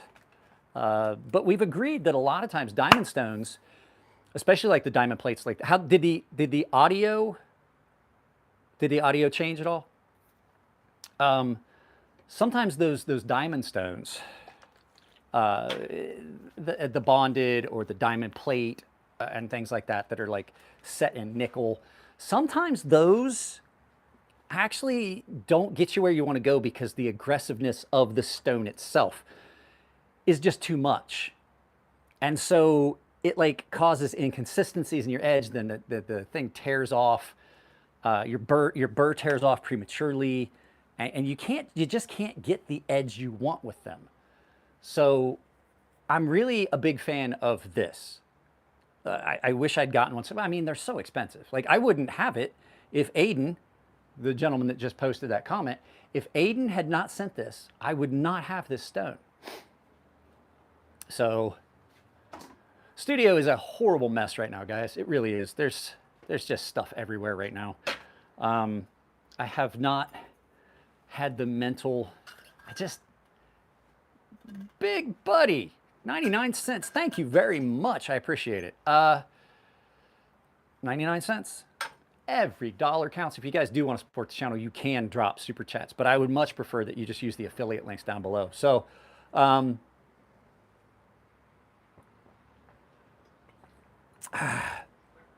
did not drink any water while we were doing that. The only problem with that stone is it does have some limitations. There's a problem with all the bench stones. The larger your stone gets, the more you're limited to specific types of knives. If you have a knife that is a recurve, let's move you over here so I can get in that drawer. If you have a knife that is a recurve, like we're gonna talk about this. This has a recurve. You can't do it on there because the stone is wide enough that you can't get down in the middle of it unless you use the corner, which just really isn't good, and you don't get the edge you want. So with it being wide, if I put this knife on that stone, the only place I'm gonna sharpen is here and here, and then I'm gonna turn it into a non-recurve. I'm gonna straighten out that curve. So you need, for something like that, like for a recurve, you gotta use something like this. And I'm gonna tell you right now, about the best way to do it is hold it on your hand like this and sharpen the old school way that I used to do it. Let me drop you guys down a little bit so you can see a little bit better. Because that is narrow enough to get, can I show you guys? Is this gonna work on a live feed? I don't think I've ever tried to show this on a live feed. So let's go ahead. I'm gonna be careful how I do it. We're gonna tip you guys back so you're not looking directly into the light. tip you guys back a little bit. I'll show you exactly what I'm talking about here. So on a recurve, no, Spyderco triangles, I don't like them that much. So if I put this down, see how there's that gap on the stone? You have to, now I have some of the triangles. I just use these to polish parts of, these just aren't, I don't like, the Sharp Maker's a set angle system. But I mean, he's right. This does get down in that angle. I use this as a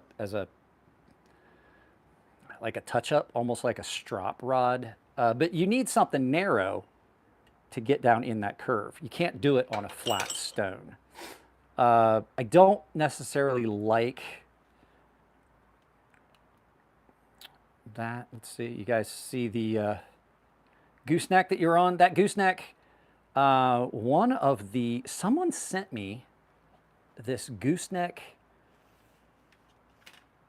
Somebody sent this to me, and it allows me to film from above, and I absolutely love the fact that I can do it. And now that my shoulder was preventing me from doing a lot of sharpening. It still is, but I haven't sharpened flat on a bench like that for a while. I mean, I can do it. It's just not my preferred method. I much prefer to do the in-hand sharpening that I do so that I have better control of that angle to do a convex. I still did it on that knife. It's just a little more awkward. But that definitely makes my shoulder hurt because I'm up like this. And so I'm engaging all that and it inflames that shoulder. If I'm down on a bench, I can relax my shoulders and it doesn't hurt. And then another thing that I've found is I've got some stuff that the doctor gave me. It's an anti-arthritis cream because I'm not just fighting with the nerve damage.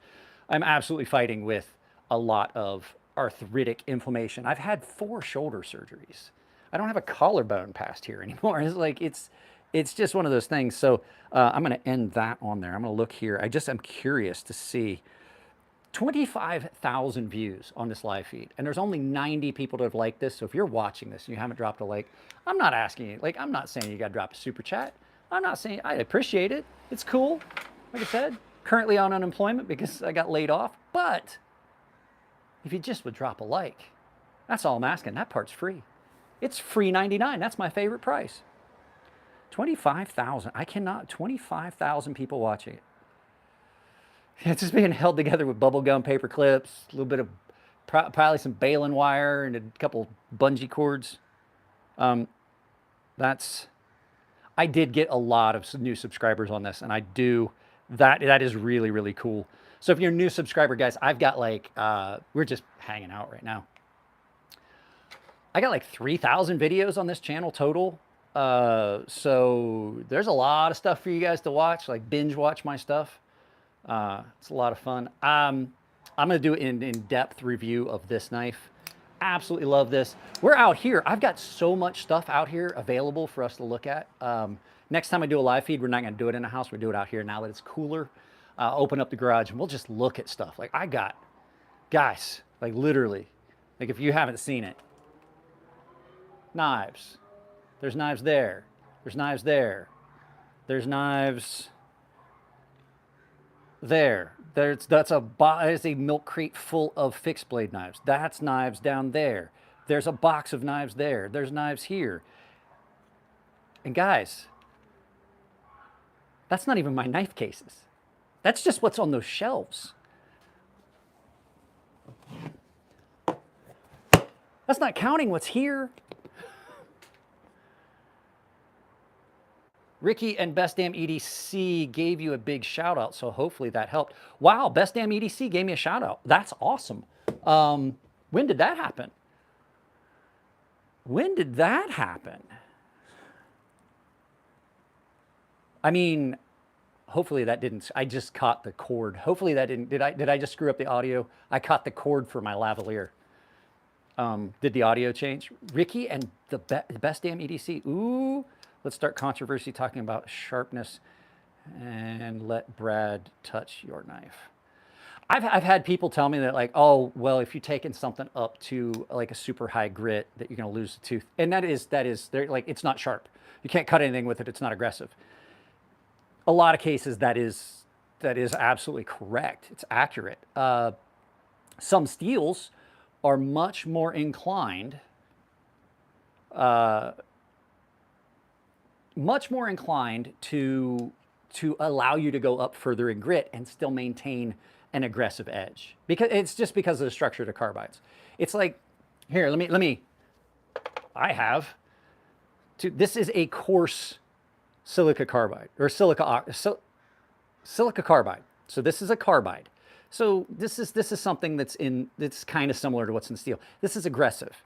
So some steels have a carbide that's a much thinner. Can you see how much finer this is? And it's the same thing. Some steels have big aggressive carbides like this, and some of them have really fine carbides like this.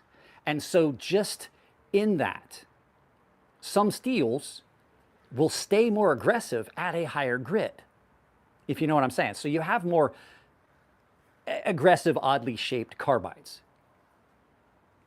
And then some steels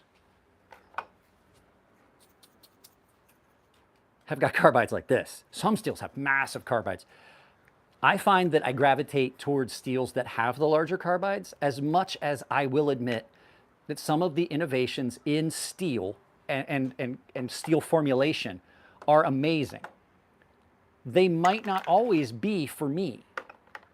Let's go ahead and talk about what is it? MagnaCut. MagnaCut's an incredible steel. It really is. But for me, it doesn't do what I want. Or it does,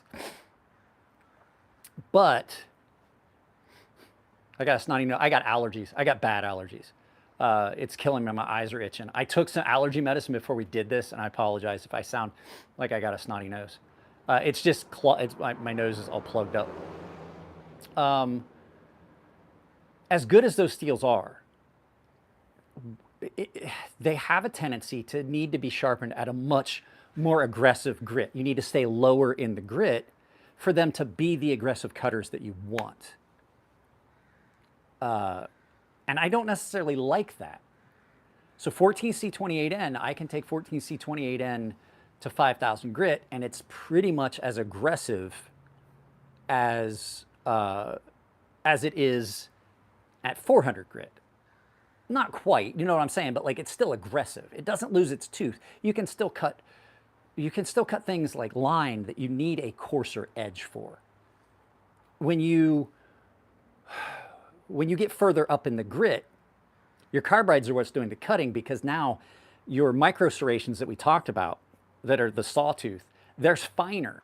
And so if your carbides are fine as well, now you just have an overall fine edge, which for some things is amazing. On a chisel, I guarantee that you get a super fine cut finish with a chisel that's made in MagnaCut, because that grain structure is so fine and so consistent that when you sharpen it to an like the higher you go up in grit on a chisel, the smoother your finished cut is going to be. Straight razors. I sharpen straight razors for people, and I take them to 15,000 grit and then strop them to 30. Right? That's a super fine edge, but that's what you want. You don't want that toothiness. What you want is that thin, consistent, fine edge to just pop through the hair. It doesn't pull. It just slides right through. But that edge is not going to work if you cut line all day. I had a guy that was a professional fisherman, and I took his knife and he brought it. He goes, "Yeah, I want it sharpened," and he was like, I just need it to be really good and sharp. And I took it to like 8,000 grit. And he brought it back and he's like, "I don't know what the fuck you're talking about. This is garbage." I was like, "What?" He goes, "It won't cut." It wasn't a fillet knife. It was just a knife. I didn't realize it. What's the point, EDC? What's up, bro? I didn't realize that what he was doing was cutting bait. And he was cutting bait and cutting line on a boat as a professional fisherman. His knives, I took to 100 grit. Like I took it to like 120 grit max, and then just knocked the burr off. And I handed it to him. I was like, "There you go. That's about as aggressive as I can make it." And he was like, he came back and he goes, "That was perfect. It's exactly what I wanted." And so I got a stone specifically for him. I'll show it to you. It's not a pleasant thing to look at. This is for him. He still brings me knives.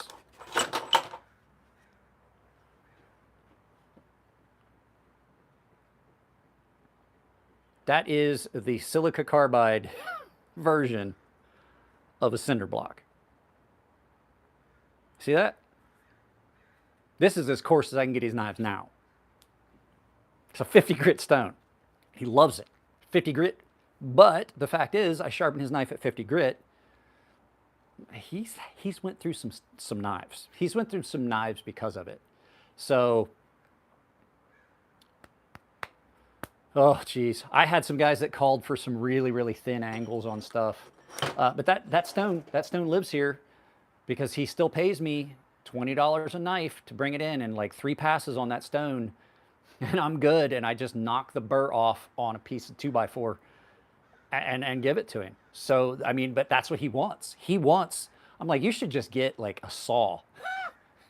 He goes, you can't cut fish. You can't cut the line on the boat with a saw. And I'm like, Jesus. I mean, it is the roughest, most disgusting edge I've ever done, and he loves it. Oh, got any good recommendations for a neck-worn knife? Need a new one? Yeah, got one right here. I've got one right here. It was designed by a guy that really is he's just a genius. He's brilliant. He's a genius. I've had it around for a while. His name's Mike Emler, Crazy Sharp. He designed a knife that you can wear around your neck. I carry mine Scout Carry. It's a little bit larger than a lot of the neck knives, but it's still not too big to be worn as a neck knife. So it's really good though. It's just a really good all-around EDC fixed blade. These are available through my Amazon store. If you just go artisan, you go down to the artisan, you just go into Amazon and search artisan cutlery sea snake. These should pop up. There's a green version, there's this version, there's a black version. There's also an all black version. Then don't, like, it's over 3 inches. I'm a felon in Illinois. Is this Jared? Jared's the only felon I know in Illinois. Yeah, no, this is, are you talking about blade length? What's the blade length on this? The blade length on this is, I think it's 3.5 actual overall cutting. Where did I put my reading glasses? Don't get old. Getting old sucks. Getting old sucks. It's a Warncliffe. That's not Jared. So actual cutting edge on this is 2.5 inches for cutting edge. So you can get by with that, but overall length on this is 3 inches. This is 3 inches. It is 3 inches from the top of the handle up.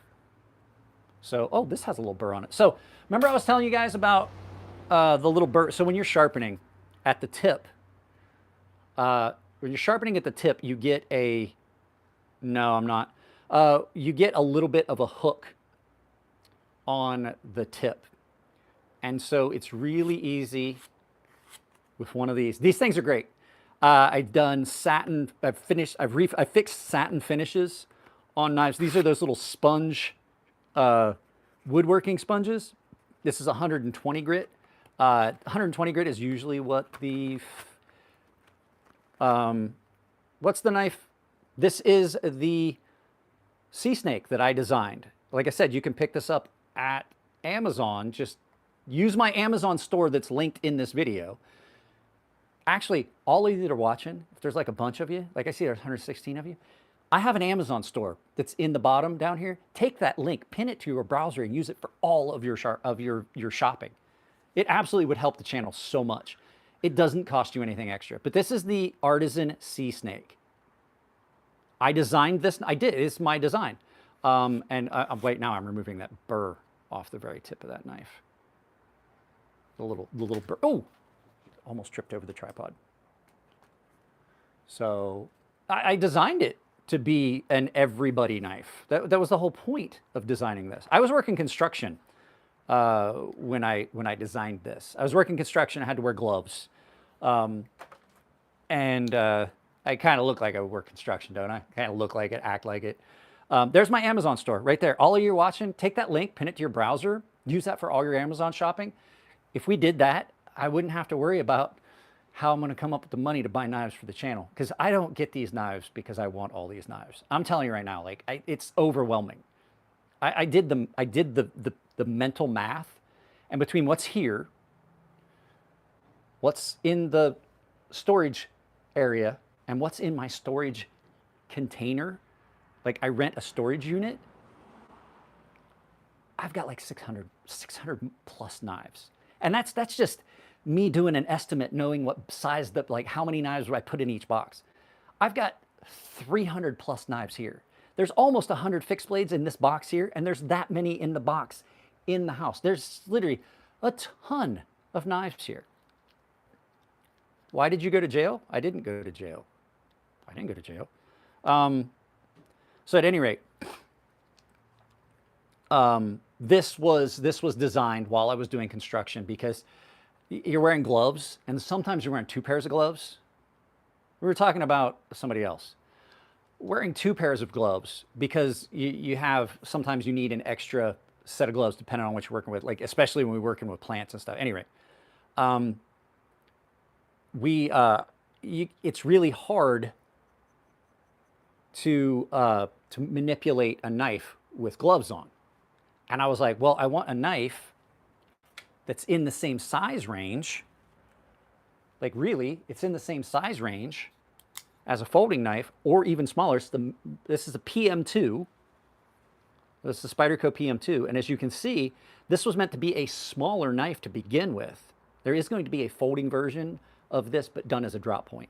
I wanted something smaller that I could carry, use it, not have to take my gloves off to manipulate the lock, and then have it in a sheath. I wanted a fixed blade. So I designed this for my own personal use.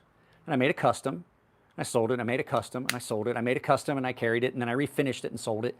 And in that time frame, I also had talked to Artisan Cutlery about making a production version of that knife. So I sent them the dimensions, I sent them the overall knife dimensions, its size and everything, and we talked about it, and they took my design and turned it into a, well, good for you for being clean. Don't quit quitting. Don't quit quitting. Clean places, clean friends. It's the best. My mom is a recovering alcoholic and drug addict, and has been for 40 plus years. Dry people, dry friends. Quit quitting. Never quit quitting. That never quit quitting. At any rate, this was designed.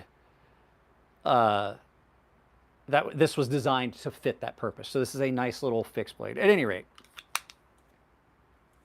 I put soft loops on mine because I like to carry it scout carry, so it'll fit on my belt. I can just grab it. But that's how I carried it. And so, if you've got gloves on, I don't have to worry about taking my gloves off to close my knife, put it back in my pocket, and it just, like if you're working construction, you know, it's a busy day. Like you are never busy. They are G10 handles. They are G10 handles. Now there's a couple versions of this that might be out there you could find. They did a limited run of these in S35VN with micarta handles, but this is G10. The G10 handles on this. So, and I just, like I said, I just put a fresh edge on this. It is 400 grit edge on AR PM9 is great. It just is. It's really aggressive. It's really good. So this is my second rodeo.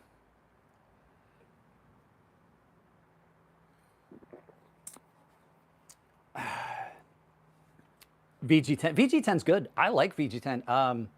Matter of fact, my Spyderco Police is an old school one in VG10.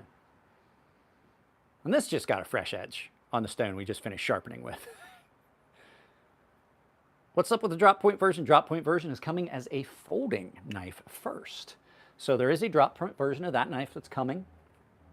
And it is hopefully coming soon.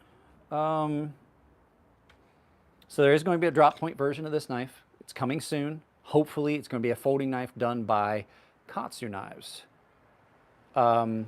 So it's going to be a flipper. And I wanted to do something, like everybody's like, oh, don't do a frame lock, don't do a frame lock, don't do a frame lock. It's a flipper. The problem with doing a flipper in a lot of other lock mechanisms is you don't have the detent. The exception to it, I would say, would be the compression lock that's got good detent. God, I love this knife. Compression lock, really good detent. You can do a flipper with a compression lock if you do it correctly. I've seen a couple, like I think you would want your lock a little further back. There are some button locks that have a good detent for flippers, but the problem is typically flippers have a tendency to be a little soft on if it's a button lock, and the other option was an axis lock. So they were like, do you want a frame lock? Do you want a button lock? Do you want an axis lock? And I was like, I've never had one of their button locks, so I don't know how tight they are. But I do know that most axis locks, Jesus, that gets carried a lot and is dirty. I do know that most of the axis locks that you get, they're hard to flip because they don't have the detent that you get with some other knives. So I think, I thought to myself, I was like, I'm just going to have to go with what I know will work as a flipper, because as much as I like that and the reverse flick, which is my favorite, I gotta have more than just the reverse flick. Gotta have a flipper. Like, I love knives that have multiple deployment methods. That's why I like this one, because this one has a detent enough that I can use the thumb studs to reverse flick off of. I've got a flipper, and it's a button lock. I absolutely love that. It's great. One of my favorite new button locks is rather unique. You guys have seen it in a bunch of videos. Is this one. This one has a couple deployment methods. This is a button lock. The awesome thing about this, do I have a micarta on it? I don't. There was a limited edition run. I have number 1 of 100, and I'm not getting rid of it. I've never owned a number 1 of a limited run, and the fact that it is number 1 of a limited run of my design, absolutely, there's no way I'm parting with it. That's mine. But this, Ghost Pepper, well, thanks for the sub. This is a unique button lock because the button is in the pivot. So there's a lot of cool things that are happening in the knife industry, and that's not new. Well, Darren Haggerty, thank you very much. That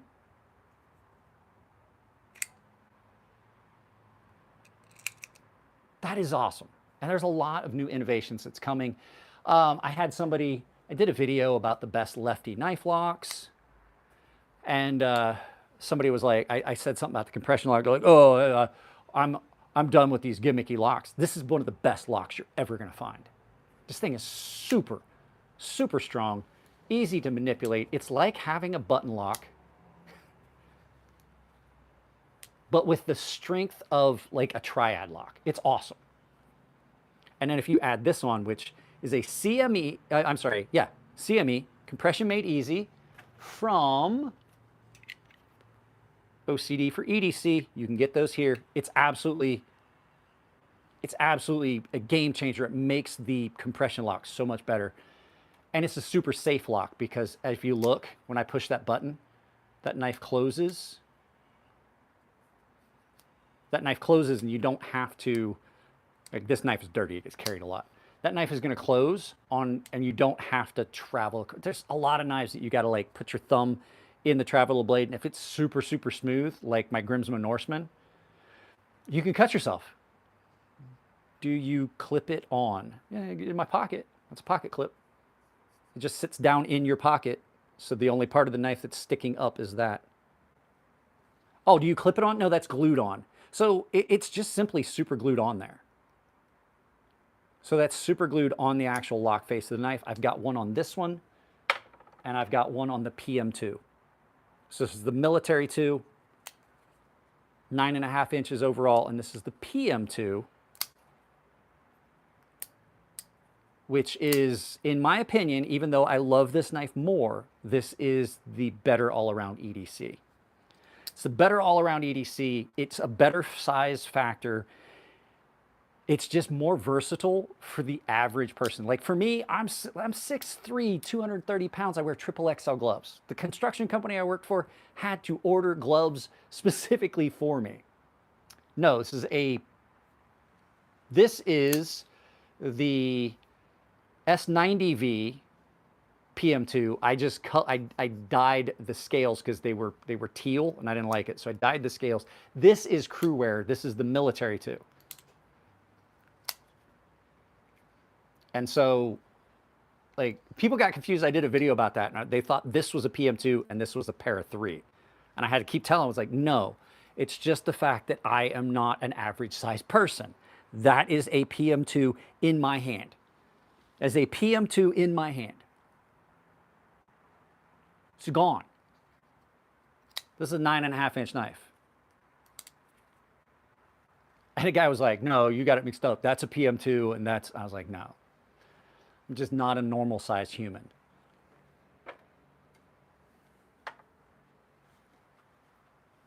We got big hands. I'm not a little man.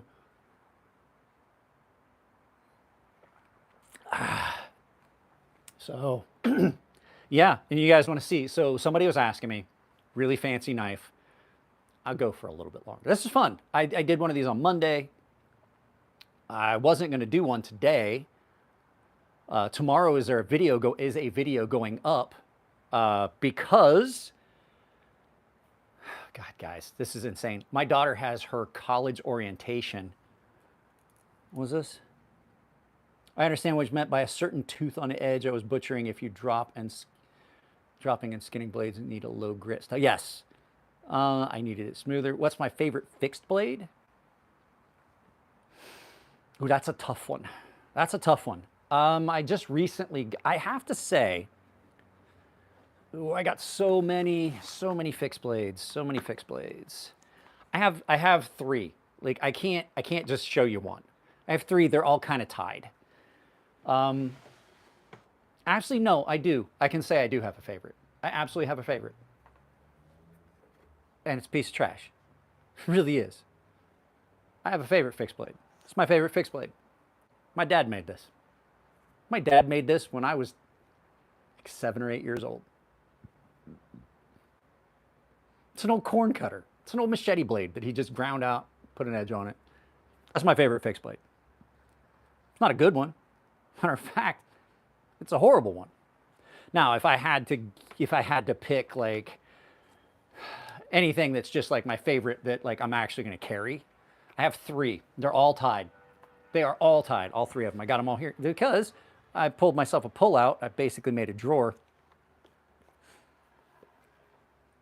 This is the Lon Humphrey Custom Tucson. Now, if you want to pick one of these up, because they are amazing, they are available at Knives Ship Free, and I have an affiliate link with Knives Ship Free down below. There's an affiliate link with them. Doesn't cost you anything extra. These are about 300 bucks. It's fully custom. It's AEBL. It is beautifully done. He's making knives like 4 miles outside of my hometown. This thing is amazing. Super comfortable. He does such incredible work. This is the Lon Humphrey Custom Tucson. Has a beautiful sheath. This knife spends a lot of time on my belt. I wear it everywhere. I walk around in Walmart with this. And people are like, oh, you're in California, you can't do that. Yes, you can. You can carry whatever you want as a fixed blade pretty much in California, as long as it's not double-edged and as long as you're not concealing it. So all I do is put this on and I tuck my shirt in behind it.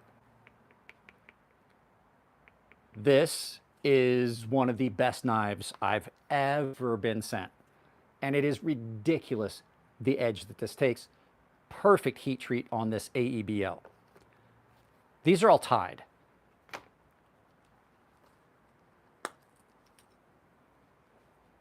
This was a gift from Michael R., one of the subscribers. This is the R1 Military Classic. I had one of these when I was in the military. It got lost or stolen, can't remember. That was the Lon Humphrey Custom Tucson, Cody, and they're available at Knives Ship Free. If you're interested in them, you can look them up. They're down. There's a link to Knives Ship Free, an affiliate link to Knives Ship Free in the description.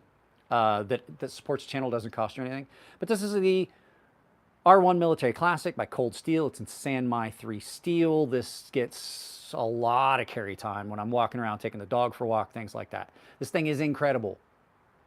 This thing is great. Yes, I still have got that Barker. Oh, look, it's over there. Or did I put it in here? Can't remember. I think I might have tossed it in this. We may have to dig for it. I think it's in here somewhere. It is. I can see it from here. Nope, that's not it. That's the problem with having so many knives. Like, you got to dig for things. I don't know. I really don't know where it's at right now. And then something I've wanted for years. Cold Steel Taipan. I have no godly reason to have this knife. I'm not in theater doing combat operations or anything. I've been retired from the military since 2009. I don't need it. By God, is it cool. It is amazing. It's right here. What is this? What's the deal with the new Spyderco Orange G10, supposedly harder than a wet? Oh, that's Rex 121. It's not a new thing. Rex 121 and Maximet have been around for a while now, but it is. It's like 70, I want to say it's like 71 on a Rockwell. I'm trying to see if I put that other knife over here. The important knives sit over. Oh yeah, it is. It is over here. The knife that Zora was talking about is this one. This is a Bark River Knives North Country EDC 2. And the awesome thing about this knife is that it has got some gorgeous, gorgeous, gorgeous handles. Cherry red liner, ruby red frost dragon scale, mosaic pins, S45 VN blade. This is fucking sexy. There's a reason that this blade isn't all scratched up, and it's because this knife is just too pretty to use. It really is. It just looks like a koi fish. Oh, it's amazing. It's amazing. So, sweet, I'll use your link. Always do. Need an artisan sea snake in 80s fat carbon and S90V. You know what? I don't. Artisan doesn't listen to me anymore about anything. I really don't communicate with them. I still like their US rep, but at this point, I'm like, all right, that relationship has run its course. If they keep selling it and I get like a couple $100 every quarter, fine. If they don't, fine. You can sharpen Rex 121 on the stone that we just did a video about. And I've sharpened Maximet and Rex 121 on the channel. You guys have seen me do it. I've done it a year or so ago. I had one come in a couple years ago. And it's not hard to sharpen if you've got the right stones. This is the right stone. The diamond. God, there is silica carbide everywhere. I've got to move all this stuff off the glass. I've been setting stuff over here, and just all of it is getting that silica dust on it, and I don't want that. I definitely don't want to drink any of it. I don't want it on other stuff. I'm moving things rapidly before I forget, because I will. I'll forget. I'll forget. Oh, guys, I have something cool to show you. So my friend, so I figure out where I put it. My friend is making fidget toys, and it's not Bubbles. Bubbles was doing it too. I have it somewhere here. It was on a shelf over here, and now it's not. But he's making these haptic fidget toys with magnets in them. They're really, really cool. I dig them. Now I don't know what I did with it. That's going to drive me nuts until I find it. So we'll talk about that after I find it at a later date. So, heard of any blades made from? No, you can't. You can't sharpen aluminum. You can't sharpen aluminum. I don't care what anybody says. It'll get sharp, but it'll, like, first thing you cut with it, it's dull. Aluminum's way too soft. It doesn't have the Rockwell hardness. You guys want to see this knife? I heard somebody asking about it. Is this, somebody was asking about the hand-carved knife that I have. This was that hand-carved basic custom knife that Elliot made at the request of a couple of my friends. It's been amazing. I still carry it. So you can't make blades from aluminum. You just can't do it. the edge will fall off. It's just not a good material for that. Yeah. So tomorrow, there will be a video going up tomorrow. I'm gonna end this here just shortly. We're gonna hang out for a little bit more, but there is a video that's going up tomorrow. I don't know how well it's gonna do. Hopefully you guys watch it. That would be cool. Like if you're hanging out here watching this, hopefully you watch that video.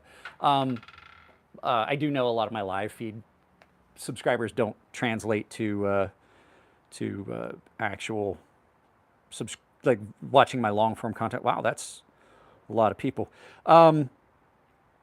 So there'll be a video going up tomorrow, and it will be about a specific knife. I'm not sure what video it's going to be, but check it out tomorrow. I'm not going to be able to do a live feed or anything. I wanted to do a live feed like tomorrow. I wanted to do this live feed tomorrow, but my daughter has orientation.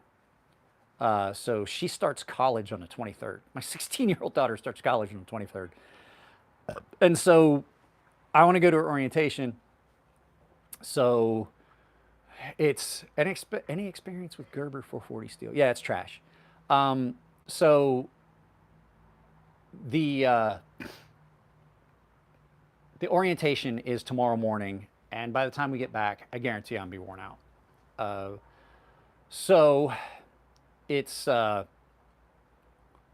of important that I go, and so I just decided to do it. There wasn't going to be a live feed today. There was going to be one today, and I was going to do the video at 7 tomorrow and then film this tomorrow, this live feed. But then my daughter reminded me we got to do her campus orientation. So I don't like Gerber's knives have always been shitty. So congratulations, Dad. Obviously the best thing you've ever done. You should be proud she's an overachiever. Yeah, my daughter is absolutely an overachiever. She's fucking nationally ranked skater. She skated on the U.S. figure skating team. She skated in Europe.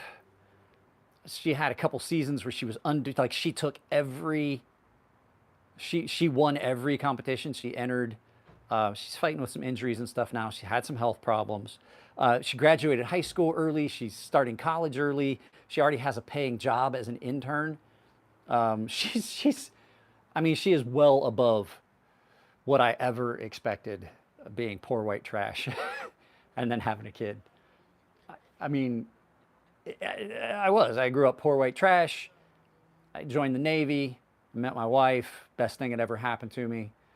We've been married since 2001. Got a beautiful daughter. We lost 3 before we had the one we have. Oh, I know what I forgot.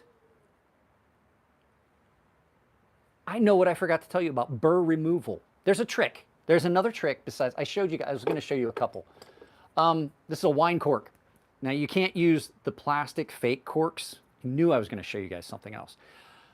I have a knife right here. It doesn't have a burr, but so you take a wine cork and you simply put your knife in it and you pull it through and it'll strip the burr off and then it closes back up, and you can use these over and over and over again for burr removal. I have an entire cup full of them over here.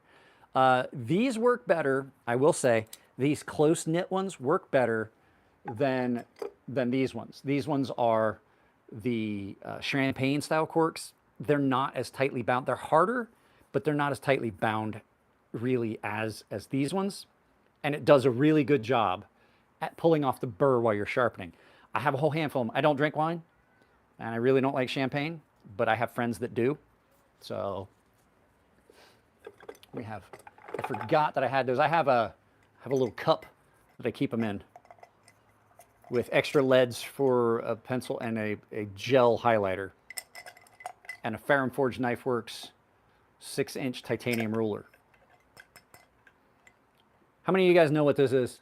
If you can look at this cup and tell me what it is, I'll give you props. If you can tell me what this cup is just by looking at it, because that was the only juice cups I ever knew of growing up, because I grew up poor white trash.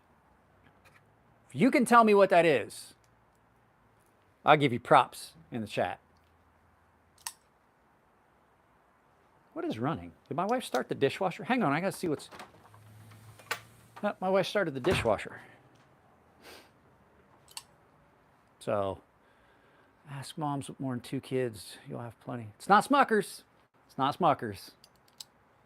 Give you guys a couple minutes to answer. It's not Shine, but you can drink Shine out of it because I definitely did. But those are the only juice glasses. It's not a jelly jar. It's not a jelly jar. It's not a jelly jar. No one's getting close yet. If you haven't done it in the next 5 minutes, if you haven't figured out what that jar is, and I'll pull it out again so you guys can see it. I can have my get a little closer.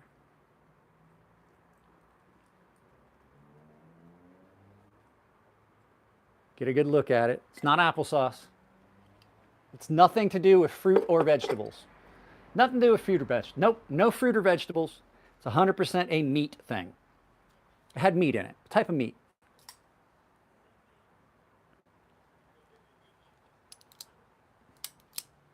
Peanut butter? Nope. Peanut butter is not meat. Peanut butter is a fruit, vegetable thing. It's not a canning jar. But growing up poor white trash, we had a whole cupboard full of those, and that's the only thing we used. That's the only thing we had that we drank juice out of. But then again, we also used, it's not jerky, close though. We also had Cool Whip jars that were salad bowls, or Cool Whip bowls that were salad bowls. We didn't throw anything away. We were poor. Poor, especially after our house burnt down. It's not beef jerky.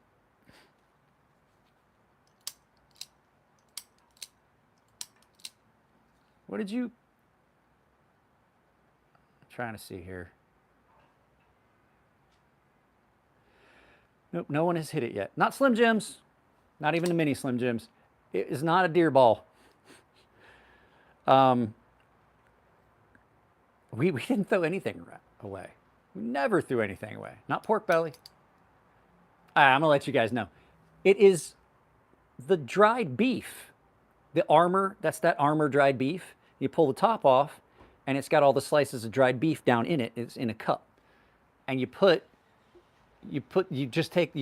the lid off, and you've got dried beef, and you make it into like anything that you're making, or just make dried beef sandwiches, which, by the way, are delightful. If you've never had that salted dried beef, it's just in between 2 slices of white bread with a slice of like cheddar or Colby Jack. It's amazing. My grandmother would use dried beef for a lot of recipes. She'd make it to make gravy and things. Like dried beef, where? I didn't see that. Darren, I did not see that anywhere. I'm looking. It's not an old jelly jar. You said old jelly jar. Ask moms with 2 kids. That's stick stopping by the store.